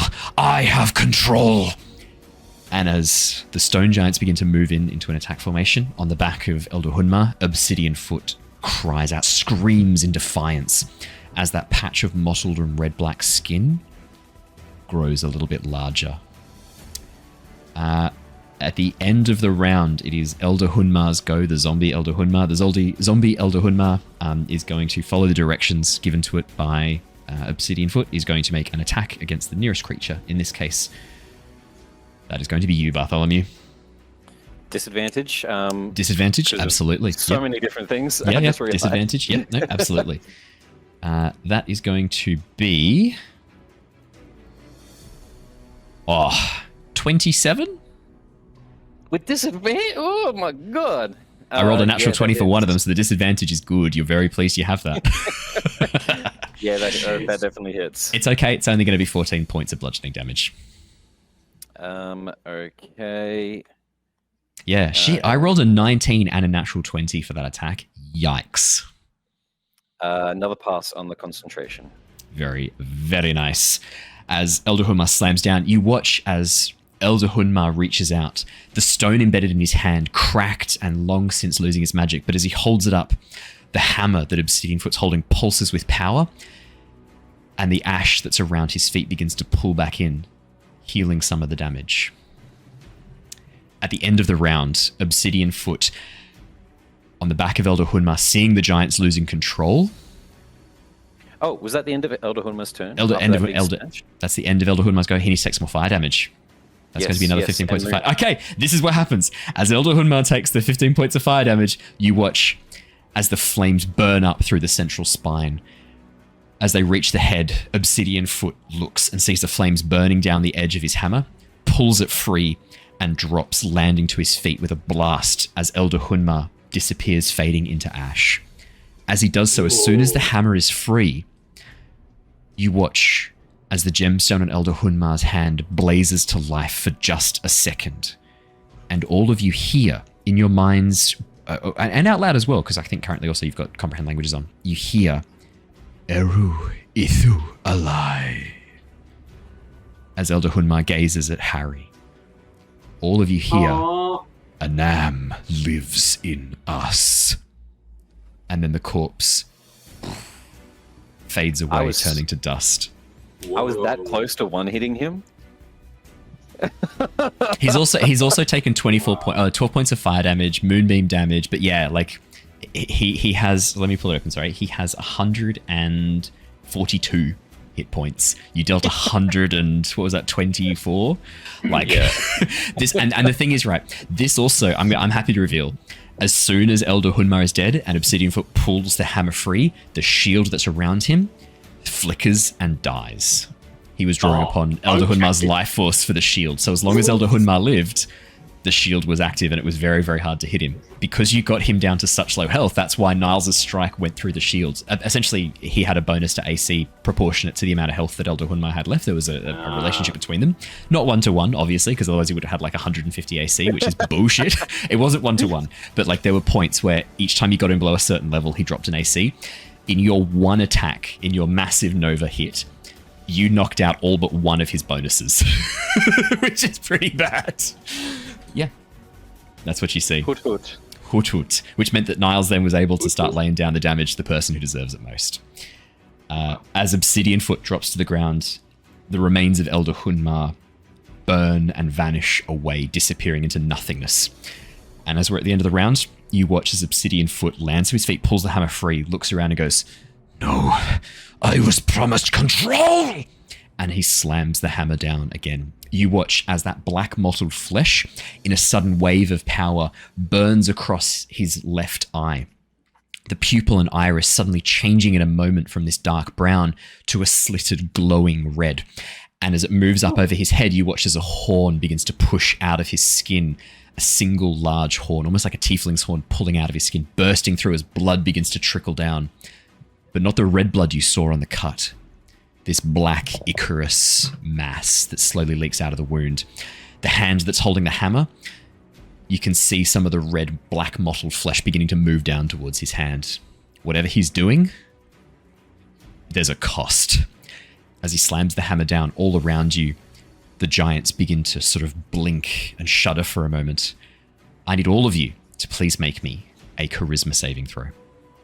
What about me? You are down. You do not need to make a charisma saving throw. At your turn, we're going to get to what happens to you. Harry's the only one that gets the +4 with He's the being within closest, range. yeah. Oh shit, Dewey better. Oh no, Dewey doesn't have a Heartstone. Dewey's fine from this. You don't see Dewey, but you hear a little chuckle as Dewey's completely safe from yet another one of these effects. It actually would have been funny if Dewey had rushed up and then the wall of flame got him, and you just hear this, oh fuck! As Dewey's incinerated in the wall of flame. It would have been pretty funny. So if this doesn't affect Dewey, what does Dewey see? Like, does he know that? Nothing. He just sees Obsidian Foot standing there. Alrighty. He sees him like bang his hammer. He sees him bang his hammer. Yeah. And he sees all the devilish kind of shit happen with his face. He sees that. Don't worry. Oh yeah. Lyra. That is going to be. Is that a 7? Yeah. That's not good. 18 for Harry. Harry, you're fine. 27 for Harry. Yep. 27 for Bart. You're fine. That's a 9 for Ember. Ember's not fine this time. Ember's not fine this time. As this wall of. Let me rephrase. As this pulse of energy emerges from the hammer, you watch Obsidian Foot still standing there. But this wave of fear burns across you as you stare into his eyes, stare into him, and for a moment you see his shadow collect and pull around him. As the ash from Elder Hunmar begins to rise up, forming this vast shadow around him. Multiple arms, this almost like abomination, this corruption of Elder Hunmar, rising above him and surrounding him with this shadowy ashen appearance. For those of you who passed, you don't see any of this happen. You just watch as Obsidian Foot bangs his hammer and then looks triumphant. Around you, the giants begin to shy back, calling out, pointing. You hear, "The darkness, the corruption, it has taken our leader," as they stare up at Elder Hunmar. Harry, it is your turn. Top of the round. Top of the round here. A few questions. Hello, friend. A few questions. So you said he looked at me when he said Anam lives in us? Us. Specifically yes. us? He did. Yeah, he looks directly at you. Directly at you as he says. Okay. Yeah. Us. So he went to Ash, but is his Heartstone still around? Harry, as you look around in the piles of ash, glinting piece of crystalline metal lies discarded. No glow emanating from it, just a dull, dun crystal sitting amongst the wreckage of what was once the leader of the stone giants. Harry clocks this, and first chance he gets after things have settled, he's going to go and take it. So even if I don't say that's what's happening, he's doing that. That's what's happening. Another question. Is there anything around that would, say, resemble a power source for the stone giants? Harry, as you look at the enormous apparatus in the center of this dais and at the one dull crystal, you remember in the giant dream looking upon this glowing with light, moving like clockwork underneath the ground, moving and twisting, and this enormous crystal embedded underneath the ground, burning with this brilliance, this energy. You think probably the great power source, the central power source of the stone giants, you're looking at the mechanism that houses it in front of you. Can Harry try to tap into Figment to ask what Figment needs from the situation? Absolutely. As you concentrate inwards for a moment, Harry, reaching out to your patron, you hear, "Harry, you are here. Hey, Figgy. What need do you have of me, Harry?" You know how you were saying that you wanted a power source? Does it look like this? Feel free to tap into my eyes. There's a sudden moment of discomfort as your eyes blur for a moment, and then you feel the presence of Figment gazing out from you, gazing out from inside your eyes. "Yes, Harry, I believe we are close. Somewhere around here, perhaps underneath the wreckage in the center of the dais." Okay. Is there an opening? It's a wreckage, right? You said.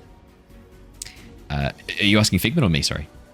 You. Me. Like, As you look Harry around, see a as you look around, there's no obvious openings. You want to make a perception or investigation check really quickly, Harry. See what you can see. I would love to do a perception check. Yes. I thought you might. Is this near the area that we had the vision a while ago? This is exactly where you were standing. Yeah. Okay. And you saw the massive guardian rise from just the other side of this, but no guardian has appeared this time. The other side of this, as in the other side of the The north end of the circle, yeah. That's where you saw the stone guardian appear from. So that's a 20 for perception. That's a 20. Harry, as you look around, there's no openings, but as you look towards the northern end of this circle, the northern end of this dais, you can see what looks like a bridge heading over to these contraptions, one of which has been partially broken.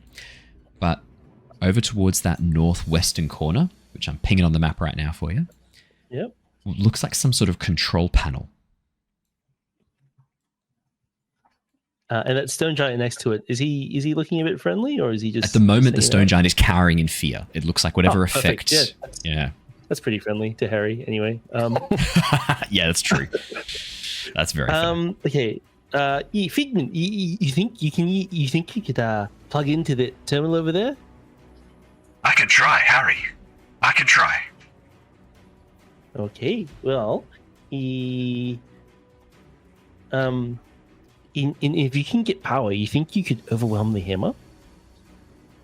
Yes, I think perhaps I could, Harry. As well as activate other defenses that have lain dormant here for some time. Ooh, this sounds pretty good. Okay. Okay, so I guess that's like all the dialogue I got. How far is that from me? Judging As by the bird distance, flies. yeah, it's sort of looking at about 70 feet. Okay, cool. 75 feet. Would I be able to interact with it as a free action, or would that be the next round of turns? You don't know because you don't know how complex this machinery is yet, to be fair. But so Harry will use... If it's a single button, I would say that you can run over and use your bonus action or action to hit the button. Or if it's some sort of port, like a universal serial bunny, he can just take the wins. Universal serial bunny. What would the Model C be? Model clever.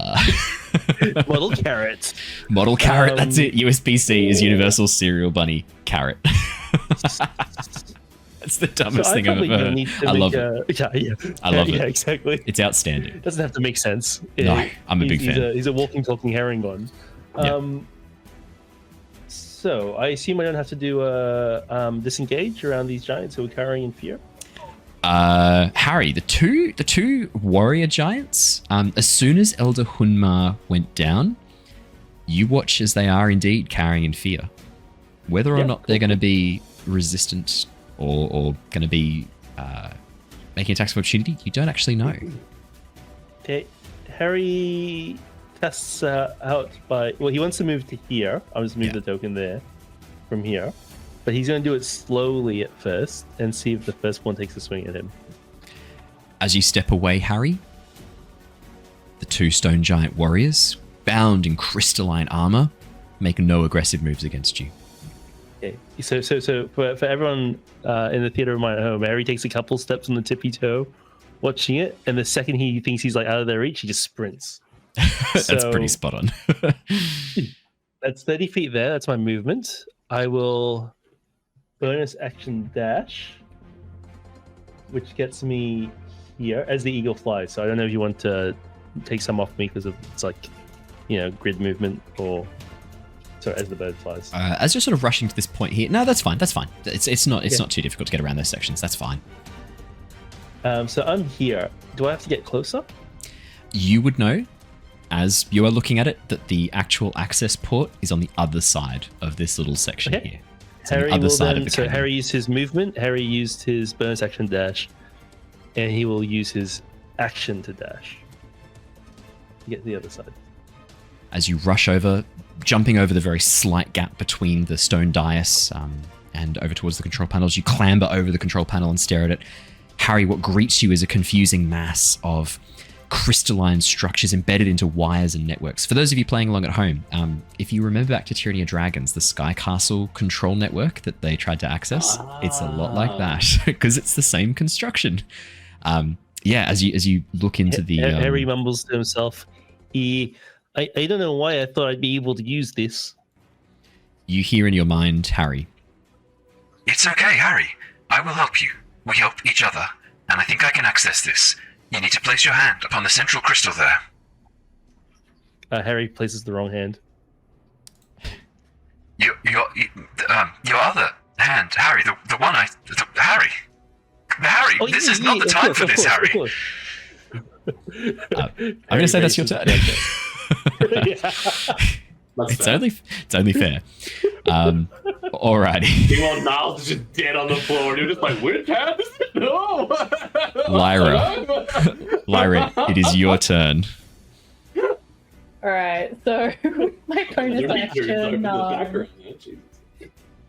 I'm gonna get Niles back up and standing again. Probably a good idea. I think he'd appreciate that. I would. Thank you. Yeah. As a spore servant. No, I was gonna say. Yeah, as she pulls out the vial of spores from the myconids and goes like, "This would be quicker. Save my spell slots." Good news is you're standing. As Lyra pulls out the spores from the myconid circle, Christian's may just come back, so we better catch him up. As Lyra sees Niles downed, considers casting healing magic and changes her mind, she pulls out the spores from the myconid circle and hurls them across at the body of Niles, ready to bring him back as her spore servant. No. As you cast a second level spell, healing word, Niles, you gasp awake. Yeah. Here's what happens during your phase of unconsciousness, however, because something does happen. I was going to wait till your turn, but someone brought you up. Niles, as the blast from Obsidian Foot connects with you, you feel this sudden rush of air and then nothing. Darkness folds in around you until the only light you see is this thin speck, a sliver of warm, white-orange light shining from above. And then this warmth begins emanating from the back of your hand as your heartstone pulses for a moment. And suddenly, a hand grabs yours. An enormous hand. Spectral, partially transparent. This pale blue. As it grabs you and pulls you, the light begins to burn around you, and you look up into the face of Sindaris, your storm giant echo. That's cool. As you lock eyes, you watch as Sindaris cocks his head. You are no giant. How do you wield my stone? I wish I knew, but it seems the stone is one with me now. And with that, your eyes open as you get this gasp of air, the healing energy burning into you as you suddenly come awake. Yeah, every time you drop to 0 hit points, I get to do something fun. As you suddenly awaken, your life force... What was that, sorry? 9 hit points. Nine. Oh, God. If you want to hit Sindaris again, I can hit you if you'd really like. Yeah, it's No, easy. no, I'm good, man. It's easy. I saw the face of God. Cool. Yeah, as you awaken, for a moment, unsure if what you just saw was a dream or a vision. But as you lie there, the wall of flame burning right next to your little feathers, your little feathery ears, as you kind of like, Getting a little singed. as you can't move your eyes, as you move your head to look, you see this wall of flame. You see Obsidian Foot standing before you, in this sort of enlarged form, gazing down as you gasp awake. Bart standing above you in this protective stance, gazing, like staring down Obsidian Foot. The two giants next to you as well. You kind of go, oh, oh dear. Oh my, that was, whoa, oh, hey, oh. Quite a kick he's got. Gonna need a big hoot to sum up this experience. Lyra, anything else on your turn? Yeah, so if we take a sort of a look at Obsidian Foot, Yeah. how hurt is he looking? It's hard to tell. The areas where he's been struck or damaged, you can see this like blackish red flesh spreading from that point. Very, mottled, not too dissimilar from like this burned ashen bruise. So it's kind of hard to tell, but if you look for those sections of changed skin, devilish skin, it looks like he's taken a couple of hits. He's not looking like he's close to death. He hasn't been fully covered in this, but there's a few key points you can see on his face, up around his head, and then now burning down his hand. So he's taken a couple of hits. So not over like halfway. Anything. Is he bloodied? He doesn't seem to be. I have a question. Mm. Did my brief departure to the other world give me my count as a short rest by any chance? Fuck no. What the fuck are you talking about? You gotta be kidding me. A short rest in the afterlife with Syndaris. Matt, it wasn't a rest. You were knocked unconscious. That's not restful. You have suffered a minor traumatic brain injury from this. You're not okay right now. I'm fine. I just thought, You cheeky little fuck. I gotta try. You gotta try. Lyra. Good try. So for my, because that was bringing Niles back up with bonus action. For my action, I'm going to cast Blight on Obsidian Foot and hope that I don't kill him because I really don't want to take this kill away from Please. God. Please. What level blight, and how does your blight look? The only level that I have it for, so 4th level. True. Yeah. What am I saying? And imagine the devil's fingers, or the what's it called? The red coral mushroom, the one that burns really bad. Yeah. Reaching up from the ground, sort of like a giant version of how I used to do Chill Touch. Yes. The same burning sort of Do mushrooms. you want to call it the fingers of Avernus in this wrapped around game? the ankle. That's what the mushrooms are called. Hell That's yeah. sick. Let's call it that. Yeah. Or the grasp of Avernus. Yep. Boom. There you go. Yeah. Yeah. Wrapping up each leg, trying to pull him down. I mean, it can't, but it's trying. As the threads of mycelium like pierce through his flesh, begin draining his life force as the fungus tries to grow across his body and take him over. I believe that's a Constitution saving throw for me. Gone 14, please. Please, not a natural 1. Oh, what was the DC? 14? 14? 14 is my roll. So he just takes half as much. That's okay. This is still going to be brutal. I know how blight works. I know what the spell does. 41! Holy shit! Necrotic. 20 points of necrotic damage. Oh. As the grasp of Avernus, as the grasp of Avernus mushrooms burst out through the ground and begin wrapping around his legs as you fling these spores out and then concentrate the magic of the circle burning through you, you feel this connection form with the Myconids as the song rises within you, Lyra, and you hear behind you Swampy begin to hum along to the same tune. All of you begin to hear this low hum as Swampy begins to hum with the same almost like musical vocalization of the Myconids. And the mushrooms grow rapidly in response. All around Lyra in a circle, you watch as moss and fungus begins to sprout up around her feet and around Swampy, as Swampy's eyes turn towards Obsidian Foot, and this toothless smile opens up in his mouth as he gazes upon Obsidian Foot and breathes in.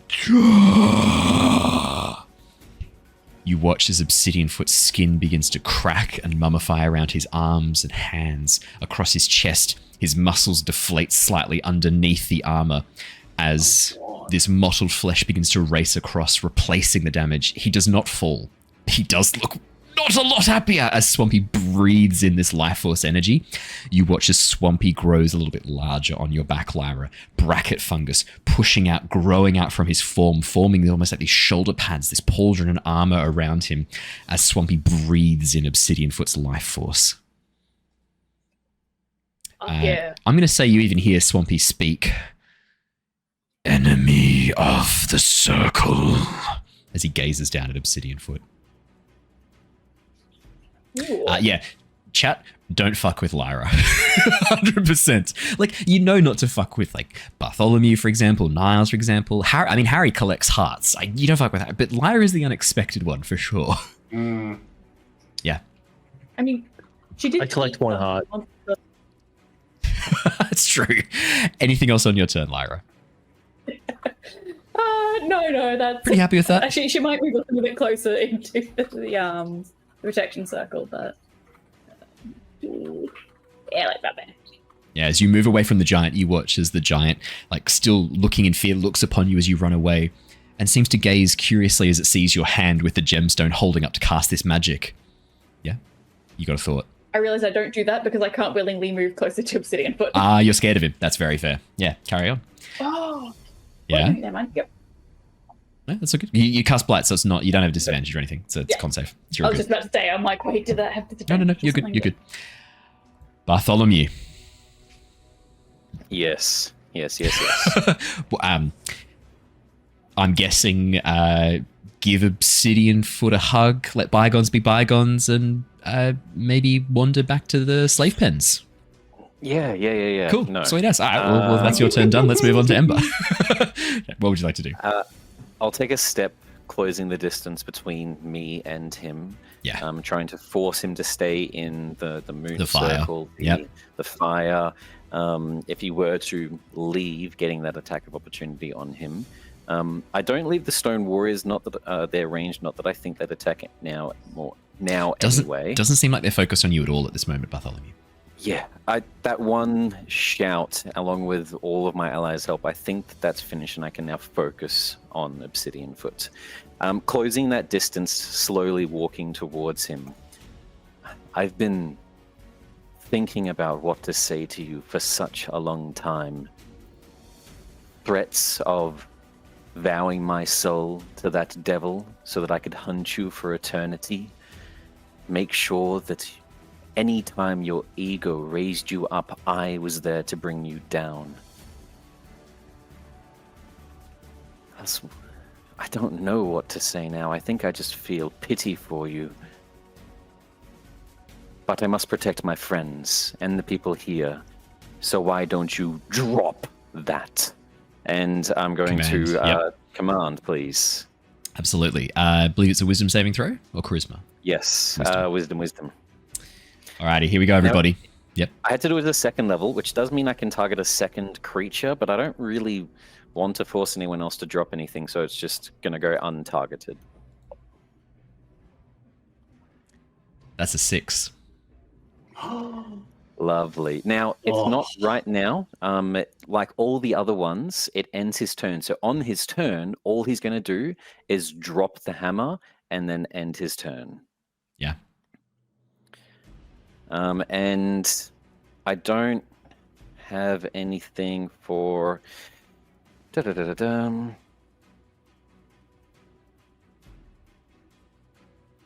Yeah, look, just to flaunt it in his face, I'm going to use a single point of lay on hands as a bonus action and just sort of run it through the feathers of my forehead and heal a couple of wounds. Your time is now. And he doesn't heal respond. 1 hit point. Hey, 1 hit point. Yeah, just to myself, yeah. As you just pluck a single feather out of the air and just stick it back in with a little bit of magic. You lick it and stick it back in with some magic. Oh, no, like this thing. So sort of like I'm just running it through the fingers of my forehead. Just... Yeah. For sure. Your time is now. Alrighty. Anything else on your turn? I think sounds like you've got it covered. Yeah, everything. Yeah, correct. Yeah. Ali, everything will go off because he's just going to end his turn there. So he's going to get hit by everything a second time. Alrighty. It is Ember's go. Ember is going to see the giants sort of looking afraid, see you walk up, hear you command drop. He is going to look around for the danger, see the stone giant warriors right there, see that they haven't made any attacks, and he's going to quickly turn to flicker. And you watch as Ember... Oh, that's not Ember. You watch as Ember vanishes for a moment, and then he's going to use Flicker to teleport out of harm's way so he can keep that wall of fire up to take out Obsidian Foot as he moves out of the way, keeping the spell active. As he looks around at the giants, he calls out to them again. Please, you must listen to us. This is a trick. This is an illusion. We have seen through this before. He is using magic to deceive you. We are not... We are here to help. Please, awaken from this dream. As he calls out to them. That is Ember's go. Dewey! You watch as Dewey appears, the invisibility now wearing off, as Dewey appears over up towards near where Lyra was. Nothing to worry about, Lyra. As he appears up near Lyra, was near the stone giant, seeing this all kind of looking a bit better, looks at you, Lyra, looks over at Niles, looks back at you and goes, do you need me to heal your bird friend, Niles? He looks rather injured. Do you want me to quickly do you want me to just and then he's going to cast a healing word. Ethan, Niles. thank you. Niles, you're going to get back 11 hit points. Dewey. Oh, wow. Not bad. Word. Dewey then looks over at Obsidian Foot, the wall of flame, and then looks back at you, Lyra. Goes, remind me not to fuck with you. Lyra, that was terrifying. And what is this creature growing from your back? That cannot be hygienic. As he looks at Swampy rising above you, Swampy turns his head towards Dewey, and you hear, enemy of the circle. As he looks at Dewey, and Dewey goes, no! Friend of the circle, good friend! I heal friends.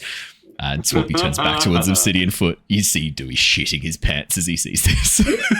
Just like, Like a little, oh, do you? yeah. No. You summoned me. I'm here to help. You summoned me. The Stone Giant Warriors. Okay. At the start of the Stone Giant Warriors' turn, you watch as the command of the hammer begins to exert itself once again, and as they stand, almost in this jerky manner, as if pulled like puppets on a string, they turn towards you, Niles, as they turn towards you, Bartholomew, as Obsidian Foot hears you say this, as he hears you command drop. He looks at the hammer, looks at you and smiles and goes, think it's you that's going to be dropping, lad. As the Stone Giants on either side swing down and smash into you. They have eyes only for you, Bartholomew, in this moment. No, they don't. That's not true. Niles is there. Sorry, Niles, you're going to take a hit from this as well. No! You're right there. Like he commanded attack the owl. It's like, you're right there, buddy. Okay, let's see some Damagios. Let me roll them through. If you're wondering what these warriors look like, let me give you a quick picture in chat. So they're enormous stone giant warriors. Their eyes and face partially covered by this helmet of metal and crystal. These amethyst geodes like growing across their body as they wield an enormous club covered in these crystalline growths, carved, hewn out of the earth itself. You've been given advantage by Archie, Niles. You've been gifted an advantage. I don't know if that's gonna. I don't know if it's gonna help with this attack, but it might help. I'm just gonna bank it as a just bank it. Niles does Niles does a 15 hit you? It misses. Whoa. Okay. Bartholomew 17 misses. We already know that. 19 misses. 26 probably hits. Only one hit out of the 3 hits. Only one of these hits. Wow. I rolled below a 10. Oh my god. Yeah. That is going to be. Oh, it's a good one, though. That's going to be 22 points of bludgeoning damage, Bartholomew. Yeah. How you feeling? Still standing on single digits and still concentrating as well. Nice. Oh my god, really? Holy shit. Yeah, 10. That's fucking cool. Actually, if it's above a... I think it's halved, isn't it? The damage for 22? So that depends on, I guess, like how we're doing it for, like how you guys are doing it for this campaign. So we've been doing concentration as if it's 10 or below, it's the 10. Or if the damage is halved at 10 or below, it's the 10. And then if it's halved above that, it's the half. 10 is not going to be enough, unfortunately. You need an 11 for that one. As the hammer smashes into you, this moment of confusion as the concentration drops. That doesn't affect the command, though, does it? Because that's not concentration, is it? No. And I think, honestly, it's fine as that spell does leave my mind because it's only affecting elementals, fey fiends, undead. Yeah. These giants don't class as an Obsidian Foot. I don't think he's a fiend yet. He's not yet. There's a big yes on the end of that sentence. Yeah. No, you're good. You're fine. As the magic fades along the sword, you watch as this like apparition of Satine shrinks back away into your subconscious, summoned forth by your devotion. But at the moment, your focus is on getting him to drop this hammer. Niles, it is your go next. Jeez. The normal thing to do would be to run away and not take any more damage. But this is like getting to the meat of it all right now. We've got a pretty bloodied looking. I can safely assume a pretty bloodied looking Obsidian Foot in front of us, right? Yeah, I mean, there's sections of his skin that like are still cracked and broken. The red mottled flesh hasn't even had a chance to fix it yet with the demonic skin. That's how bad the blight was from Lyra. Question. Do you allow people to like hold their turn? Yeah, we do. We do sort of like a held action, but it's a pretty loose held action. So, for example, if you wanted to hold, like, to see what would happen. So, like, I want to wait until Obsidian Foot drops his hammer, and then I'm going to unleash like my attack and bonus action, or unleash my action bonus action, depending on the trigger and how it works. Like, as long as it's fairly specific. Like, if you go like, I'm just going to wait a little bit and then do something. No. No.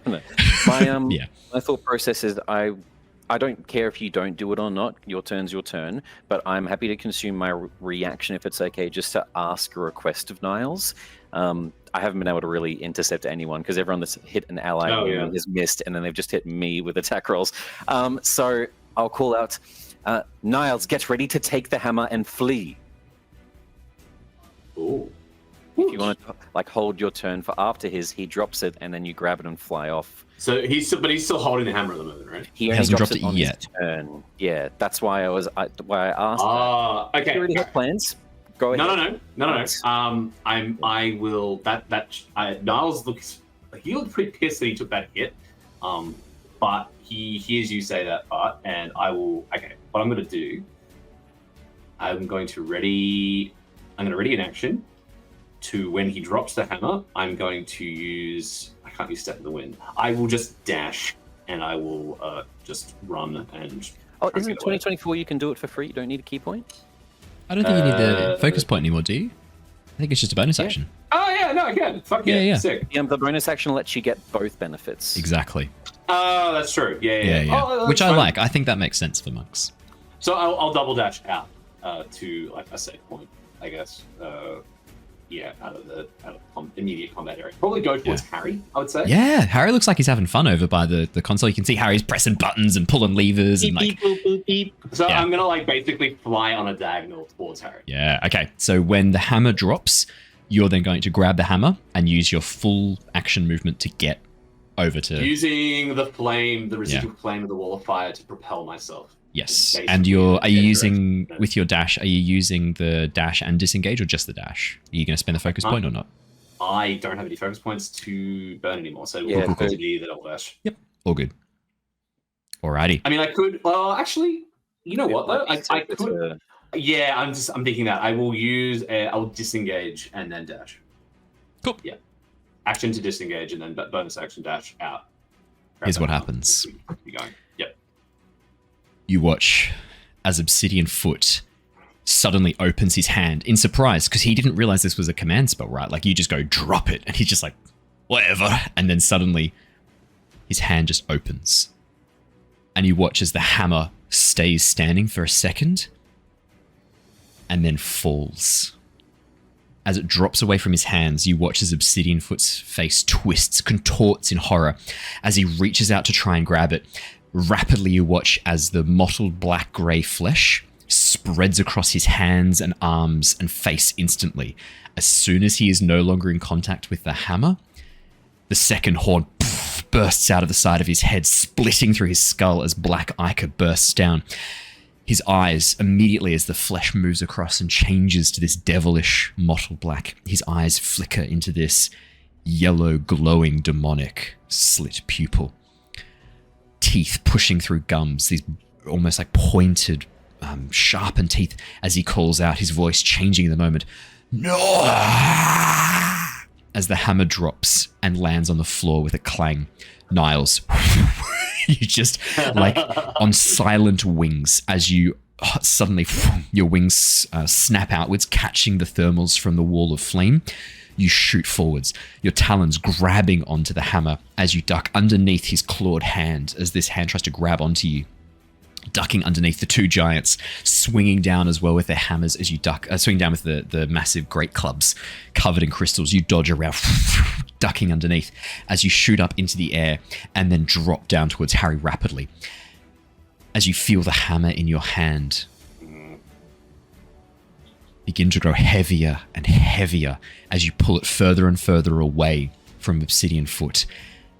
And you watch as you get about up to the end of the wall of fire, you watch as a figure suddenly strides through the flames, using their hands to push aside the fire, brush it apart as if it was a curtain, as you see the Vice in this human nobleman form as he steps out of the flames and looks up and smiles at you and then gestures with his finger down towards him.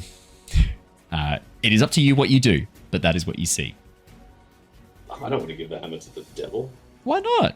Yeah, He's I lovely. fully agree, especially since they're getting anything from it. But yeah, I He look seems like at a chill Vice in this moment, and I put the hammer in the bag of holding. As the hammer drops, as you like open up the bag of holding on your waist and just let go of the hammer as it disappears into the bag of holding, you watch as Vice mid gesture pauses, looks at you, smiles ruefully, and then you watch as his finger goes back and forth, and you hear, "Tut tut tut, that was very naughty." We can talk about this later. As you say that, we can talk about this later, and you rush over towards Harry. You watch as Vice locks eyes with you and goes, "That's a contract," and then steps back into the flames and vanishes. talking about you could have worse contracts. You feel something binding in those words, Niles. We can talk about this later. Yeah, that's fine. We can talk about it later. Cool. Yeah. Great. Perfect. Yeah, it's not bad. It's just You right? use the rest of your movement, fly over to Harry. Harry's beeping and booping all over this console. I do need to change out the token for Obsidian Foot slightly. Is there anything else on your turn that goes off, Niles? No. Fair enough. Alrighty. That is Obsidian Foot's go. He does still need to take some damage. Lyra, could you please roll me Moonbeam? I will roll the fire damage for Ember's Wall of Fire. He's going to take half damage from the fire. 7 radiant. 26 points of fire damage from Ember. Holy fucking shit. Oh, and Ember bypasses fire resistance because of his elemental affinity. Never mind, it's the full 26. Holy shit. Plus 7 points of radiant damage. Oh my god. You watch as the form of Obsidian Foot in this like demonic form, much larger, still in this enlarged state, as the flames burn across the moonlight shining from above, this radiant energy cutting through, thank you.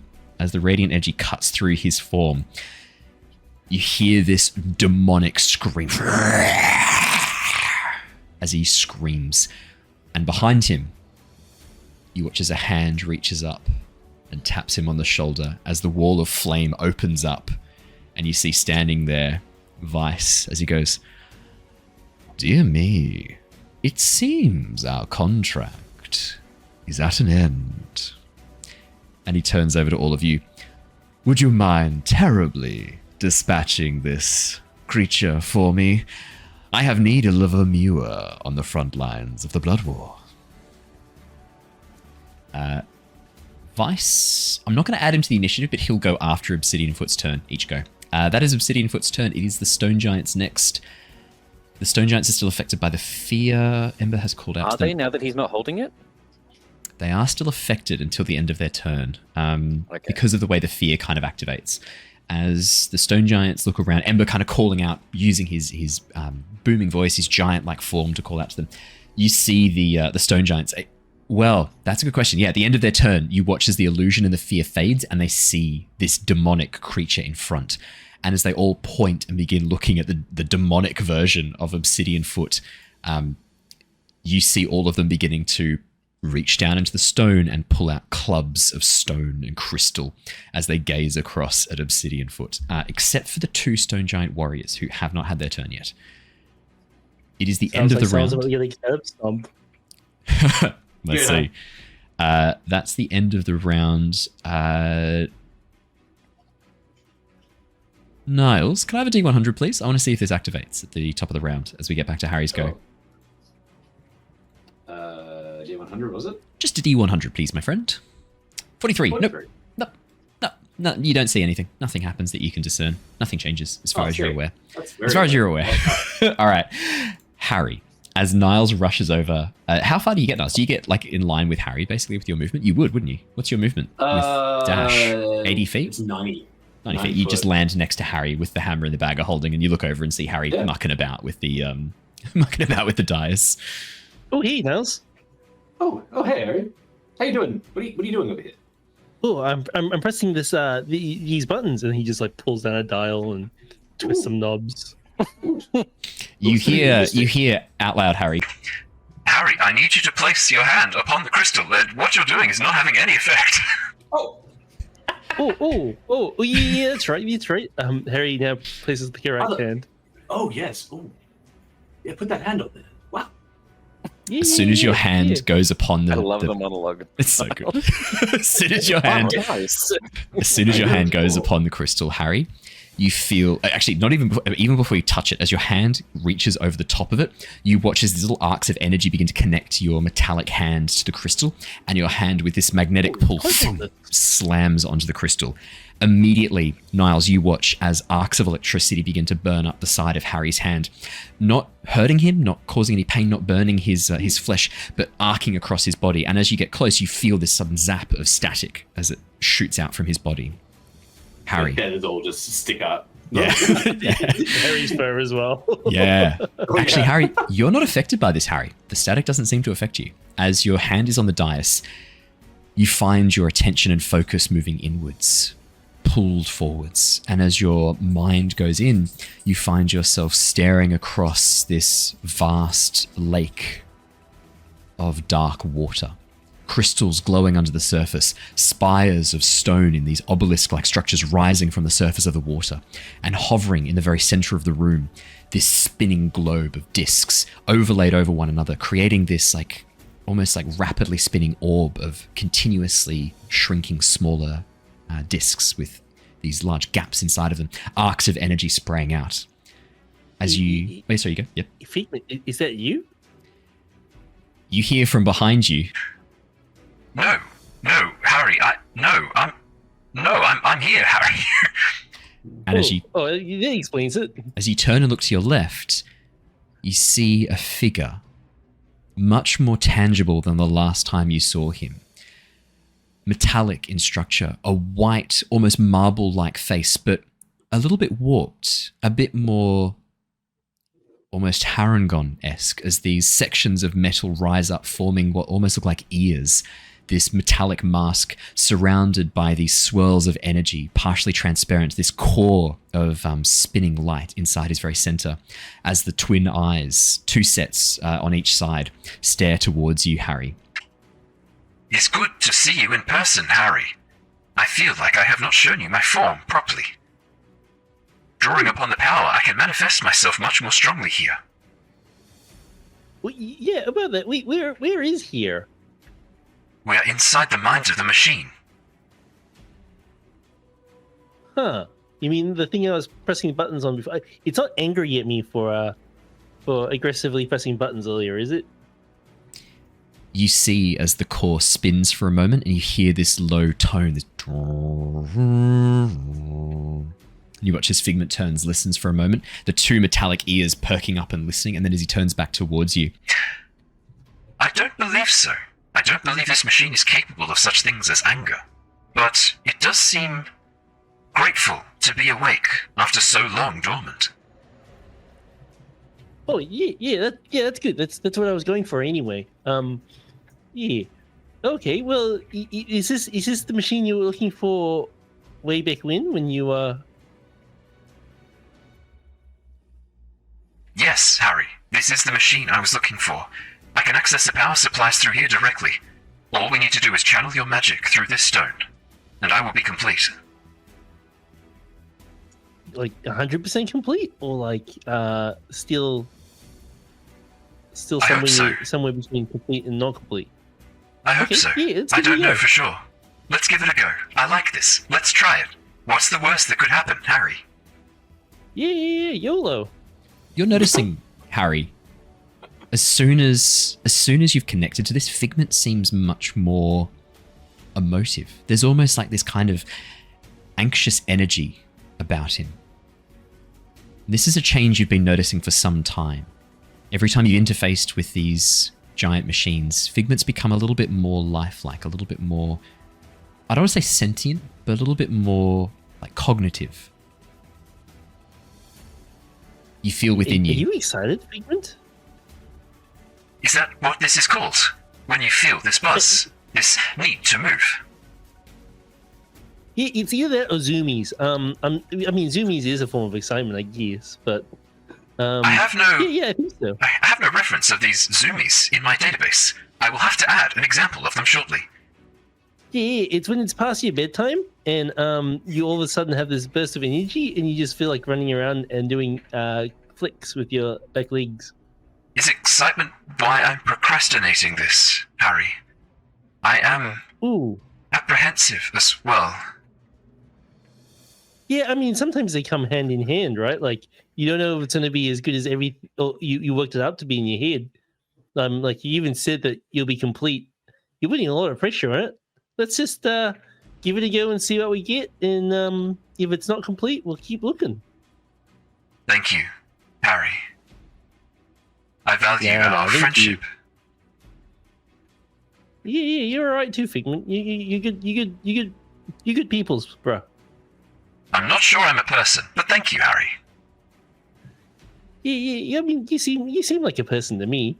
I mean, what is a person? I'm not a human person either. So I appear to be a simulated consciousness. I don't think that counts.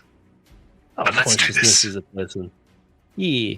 Harry channels his magic into the rock. Harry, I need you to make me a spellcasting check, please, my friend. You can do it as if it was an Eldritch Blast if you like.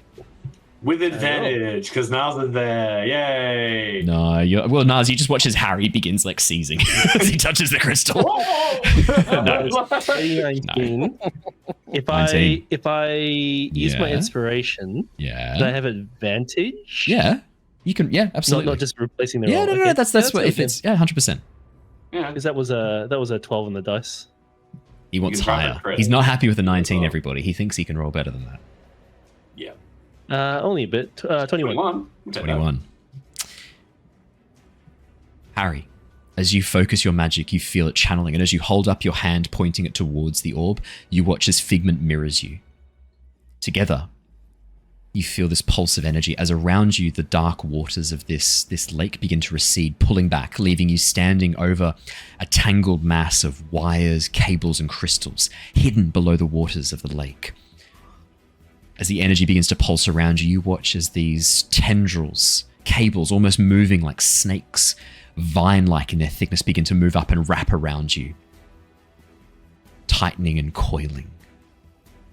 And as the energy from your hand touches into the center of the core, you watch as light begins to cover your hand and move slowly up your arm, your fingers turning almost into these beams of light until from your forearm downwards, or from just above your elbow downwards, your arm is consumed by light.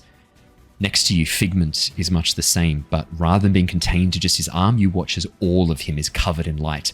As his form begins to stretch and grow a little bit, these almost like little ears begin to lengthen as they take on a much more Harrengon-esque form. Niles, you watch as the section of metal on Harry's hand begins to grow, burning away his flesh and fur. As his fingers, one by one, succumb to the metal changes, you watch as like liquid mercury flowing. His arm changes and shifts, burning across the flesh as it moves up towards his shoulder, stopping just underneath the sleeve of his right hand. Does he look like he's in pain at all? Or No, if anything, there's this serene calm. Actually, Harry, are you excited? Are you calm? Are you apprehensive? What expression would Harry have in the moment? I think the way you described it, all the lights and everything that's happening, he's more in awe. So it's like you know the end of a Disney movie where exactly where like Fiona turns into an ogre, or like or Beast turns into a human prince who's got a massive chin. Harry, like that. Harry's chin lengthens. Is that what I'm hearing? What's that? Were you always a robot, or are you just becoming your true self? I'm actually the Terminator Bunny. Yeah. Wow. Okay. Yeah. Because I guess knowing how you're reacting in this moment is very indicative of what Niles would be doing. And I think at this point, Niles is kind of just letting it happen. Because you've been doing some weird shit lately. And I'm just kind of like, you got this. So Yeah, no. I'm gonna let you cook. Yeah, the beholder. I'm just going to let you cook. Like, all right, he's got this. Oh, this is a perfectly normal day compared to the weird shit that happens down in the Warren. I'll have to take your word for that until we get to the Warren, at which point I have to now describe weirder shit than what's just happened here because you just set that as canon. Now I have to come up with something weirder than this for the Warren. Fuck you, Dave. I'm really pleased that you did choose this. There was every chance you chose not to help Figment in this, which means that the new artwork version I have for Harry, I would have had to have just had as like a special Q&A only, but now this does mean I can reveal the new artwork for Harry next session. So Harry will indeed have some new artwork next session because he no longer has a Harrengon arm on his right arm. We're going to have to see the new version of his hand and his arm. Harry, as the magic begins to pulse through, you feel this energy burning within your core as your heartbeat begins to echo within your ears. You watch as Figment's core pulses at the same time.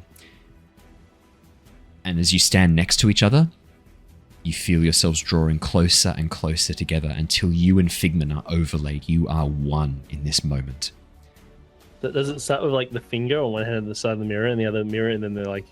If you'd like it to, yeah, for sure. I was going to have you like side by side holding hands out, but if you want to have it like you turn to each other and seeing him covered in light, seeing your hand covered in light, you reach up with your light hand as you... Yeah. I think it's Pixar Red Panda kind of shit. You know, for sure. Easy done. As you overlay with Figment, for a moment your memories are muddled. And then, as your eyes open, you look down. You're no longer standing in that strange void. Niles is next to you, and as you look down at your hand, you see this silvery cable-like structure. The forearm, where your forearm was, is almost exposed where the bones used to be. You can see these two struts of metal, like your radius and ulnar, now composed of this delicate, flowing filigree-like metal. The same metal you've seen the giants using. And all around you, the control panel has almost melted and burned to form this section of your arm. That's when the ground begins to rumble. And as you look into the center of the room, the center of this stone dais, you watch as it begins to twist and turn, cracking against the stone before... Niles? I was just going to say, probably at this moment, as he comes to the realization of his hand, that's when Niles will say, Harry, are you okay? What happened? What's happened? There was his magical light, and there was shadows, and it swirled around me, and then Figment and I touched hands, and it was awesome. Niles, you hear at the same time Harry says this, Figment's voice overlaid with Harry's, repeating exactly what he just says. At the very end, it was awesome.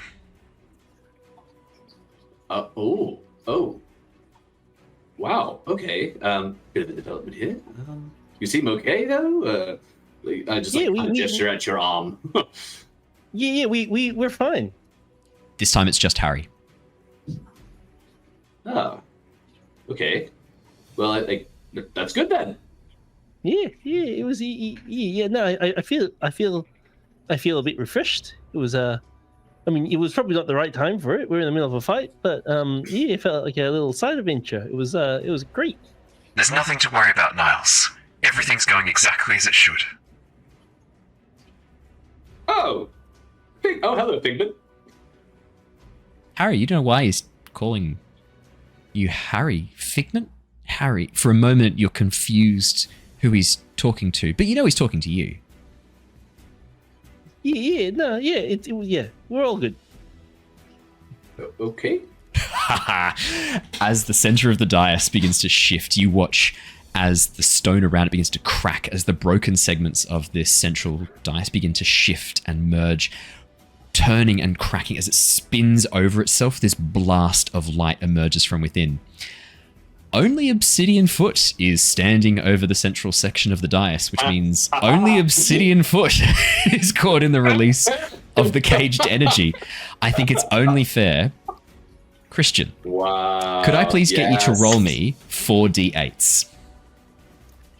More than happy to. I will roll That's so I will roll the fucking con cool. save for this one. Ooh, that's pretty good. 18 points of damage. Yeah. Nil damage. Literally half damage, I think. Sort of. Alrighty. Just above. Half wondering if you're gonna Sparta kick him in the hole. Hey. Honestly, that is exactly what I had planned on my turn. Oh. Look, not a bad idea. There's one more thing. Sorry, I did need to change out Obsidian Foot's tokens. Sorry, I'll just quickly do that right now. I'll just move his token down here because I need him still on the overlay. But I just need to put down the image of Obsidian Foot as he is now, as you see him. There we go. Oh, cool. That's better. Oh, lovely. That's much What a better. nice guy. Hey, there we go. Actually, the other thing that happens, his foot, the Obsidian Foot, as he turns into this demonic form, the Obsidian Foot pops off and rolls on the ground a little bit as this demonic claw takes its place, as he is now reborn as a devil. Oh, well, it's a win-win. Oh, this is the Obsidian Foot. Oh no, I'm pretty far away. Harry, that is your go. Lyra, you're up next as you see this demonic version of Obsidian Foot still standing despite the 18 points of damage. I completely hold my turn, everything until after Bart's turn. Fair. Oh, I sort of let him Bartholomew, out of that kick. it is your turn. Lovely. I realized that 2024 actually gives me one free divine smite once per long rest. Is he now a fiend? He is now a fiend. Yeah, you can instantly see he's now a fiend. Yeah. That'll add on the extra point of damage, which Oh is my just God. cherry on top. But honestly, I don't think damage is even really required too much. Now, one important thing with 2024 Divine Smite that I will read out is a bonus action which takes place immediately after you hit a target with a melee weapon or unarmed strike. 2024 now adds it onto fists and punches. So the and monk whatnot. paladin build is now viable. For those who are wondering, can you be a divine fist monk? Yes, you can.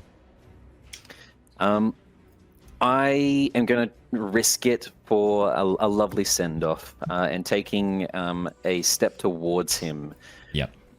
I was going to tell you how, like hunting mice in the fields, my eyes would be watching you forever, but I realize now I am beyond you. And I'm going to do a lovely dancing pirouette as a heel is going to attempt to crack into his chest for a unarmed strike. Fuck yeah. Lovely. Unnatural 20 to hit. Oh, that's going to hit. Of course it hits. So the damage, this is kind of just cherries on tops at the moment. So it's going to be 3 points of damage, but then it's going to be the Divine Smite. Let's go. Not the Dawnblade, so Yes. nothing's triggering here, but 1, 2, and then 3 of radiant damage because he's a fiend. So an extra 12 points of radiant damage as the kick lands center of body mass with his chest. And then with the second attack, I'm then going to spin around in the other direction and attempt to hit him with the Odachi, ignoring the Dawnblade for now, and just same as in the previous combat, unsheathing and slamming it in the other side of his torso, attempting to take him off balance in just this twirling of dance-like moves. Just remember, because you're attuned to the cursed Dawnblade, you do have disadvantage with any other weapon that's not the Dawnblade. Oh, I got a natural 20 as well. I'm so sorry. Okay. I'm so sorry. Got a good first roll. Just get on 20. Oh!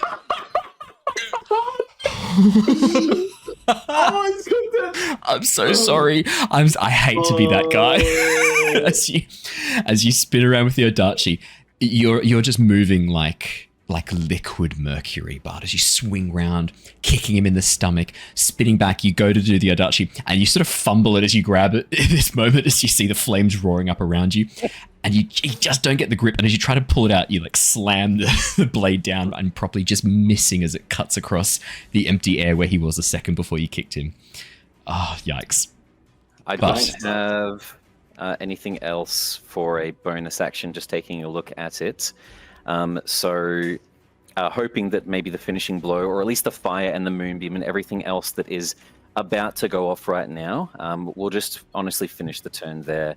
That spinning sort of kick and swing, ending with back faced towards Obsidian Foot. As you kick him, I'm gonna make a dexterity saving throw to see if he avoids being like kicked back into the beam of light. So the other thing I should mention as well, the hammer's in the bag of holding. Yeah. Which means it's in a demi-plane. Oh. Okay, this is very interesting. I'm gonna have to have a bit of a think while I describe this, because that's actually very interesting. Don't tell me the bag of holding explodes or anything like that. No, it's a demi-plane. So what's happening here doesn't affect what's inside the bag of holding. That's It's true. its own separate place. They're their own separate locations. If you wanted to retcon it, I still want to put the Divine Smite on it technically, even though this doesn't deal any damage. But Unarmed Strike 2024, when you hit with an Unarmed Strike, you can turn it into a shove. That's what I did try to do before. You don't need to worry too much. I'm gonna roll a dex save for him anyway because of what's happened, because he's in bestial form. I'll roll the dex save anyway. Let's do this first, and I'll wonder what I'm gonna do with the hammer. It's a 4. I rolled. What did I roll? I rolled a 7 minus 3 is 4. As you kick this demonic version, this demonic corrupted Obsidian Foot backwards, you watch as he flails for a moment, teetering on the edge of this blast of energy. And then Vice, his hand reaches up, tugs at the back of the fur, and just actually no, I'm gonna realize Vice steps out from your shadow, Bart, looks at you and smiles and goes, "Much obliged, Bartholomew. I think I'll take him from here." And with that, you watch as he reaches forwards, touches Obsidian Foot on the chest, and you watch as he drops back into the flames and into the blast of energy. But can I get you to roll me 4 more d6, please? Would you? Yeah. Let me use my. Yeah. It's just that I don't know if I'm going to get a moment like this again. There's no. I'm happy for you to use your Dawn Blade for the crit. No. You wouldn't have advantage if you wanted to. I'm wanting to, as a bonus action or reaction or something, a sleight of hand check. Oh yeah. And try to pluck one of his hairs. That's Vice's hairs. Okay, I'm definitely going to get a sleight of hand check for that bad boy. For sure. Oh no. I have no plus to it, so it's whatever we roll. Okay, fine. Being him walk past me, and remembering all the sort of like scrying spells and everyone, like that would be useful. And I'll reach towards him. As you reach forwards, you watch as Vice turns around as you like go to grab his hair, and as he turns, you just sort of touch his face as you pull your hand away. You watch as he looks and he goes, What are you doing? Goodbye, my child. And I'll just stroke down his cheek. You just stroke down his face. He just makes eye contact with you and goes, "Perhaps we can do something about your brain next time I'm here as well." Niles is over in the corner, just like, "That's my ruler of the aristocracy." So touching the devil's face. And Harry's like, out of all the weird stuff just happened to me, it's weirder. Oh yes, much weirder. As your clawed hand just sort of traces down his face and then pulls away, you watch as confusion and surprise, for a moment, the very debonair, in control, very well presented front that you see cracks for just an instant, and you see a really confused, really unsure, like human nobleman in this form as he looks at you, raises an eyebrow and goes, I'll take it from here, Bartholomew, but we'll be in touch, and I'm sure if you want me in that way, we can come to some arrangement. As the mask comes back up once again partway through, as he reaches forwards and goes, thanks for the lemure. As he grabs Obsidian Foot, and as he does so, you watch as this large demonic form in an instant suddenly shrinks. As it does so, you watch as, reaching into his pocket, Vice pulls out this almost like strange sigil on a coin and slams it into Obsidian Foot's head. The second it touches, it sinks in, and you watch as all intelligence, all personality freezes for a moment, and then Obsidian Foot leans over and coughs up this glowing shard of light. Whoa. As Vice plucks it from the ground, he holds it up and goes, ah,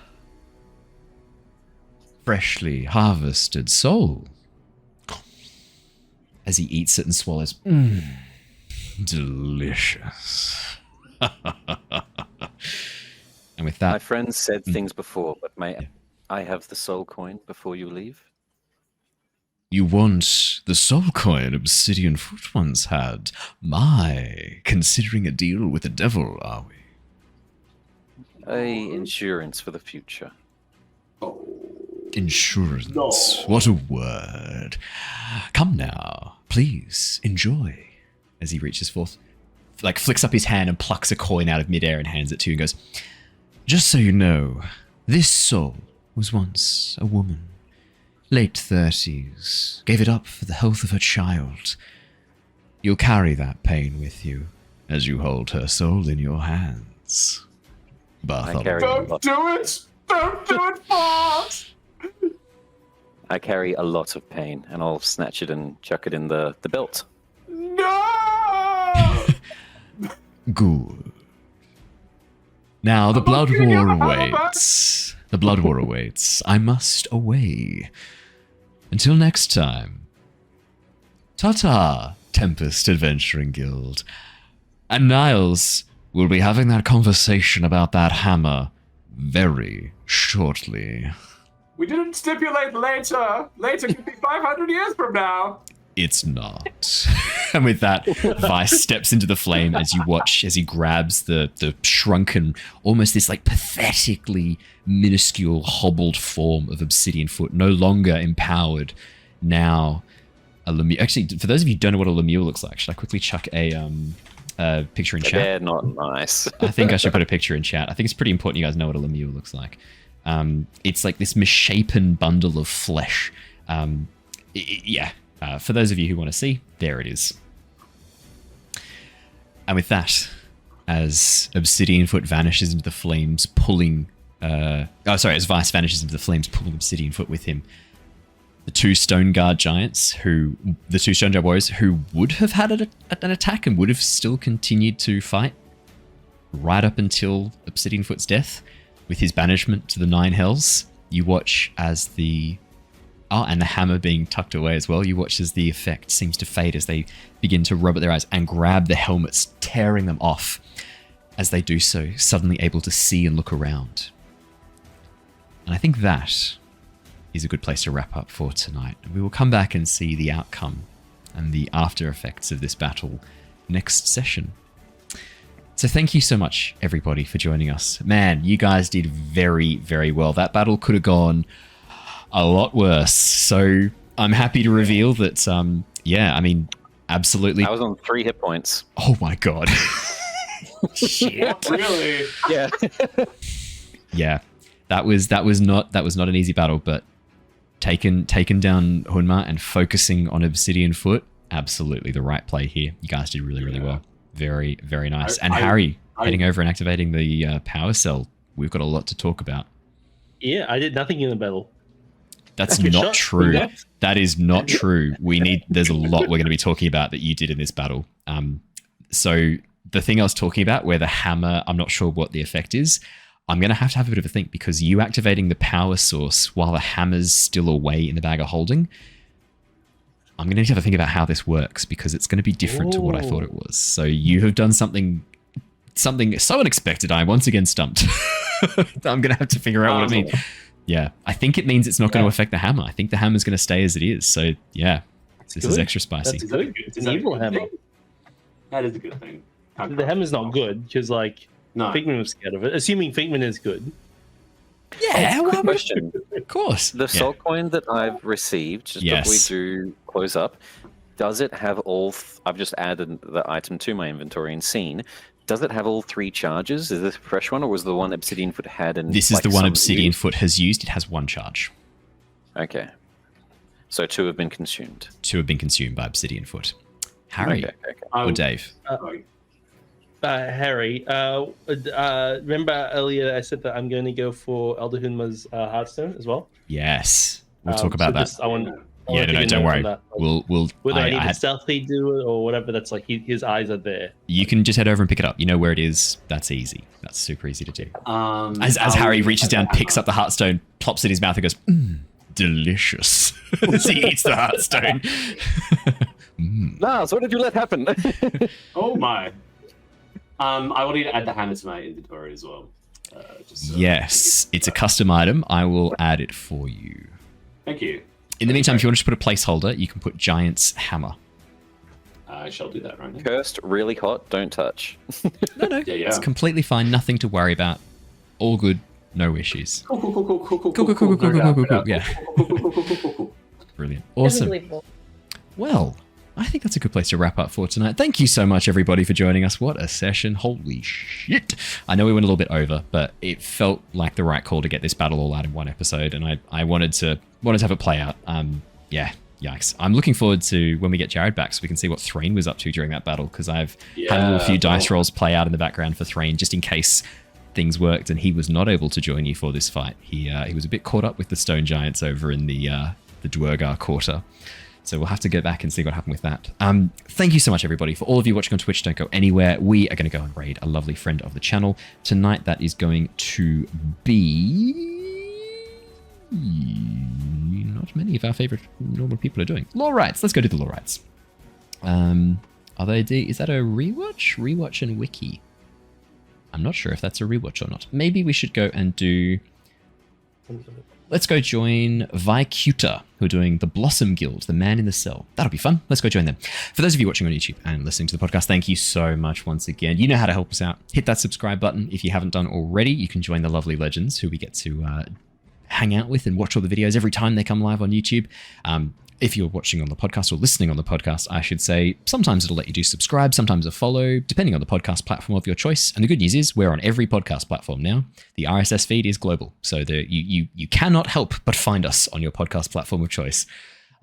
So thank you so much, everybody. Stay safe, stay well, and we will see you all again next episode. But until then, farewell, everybody. Goodbye. See ya. Mwah.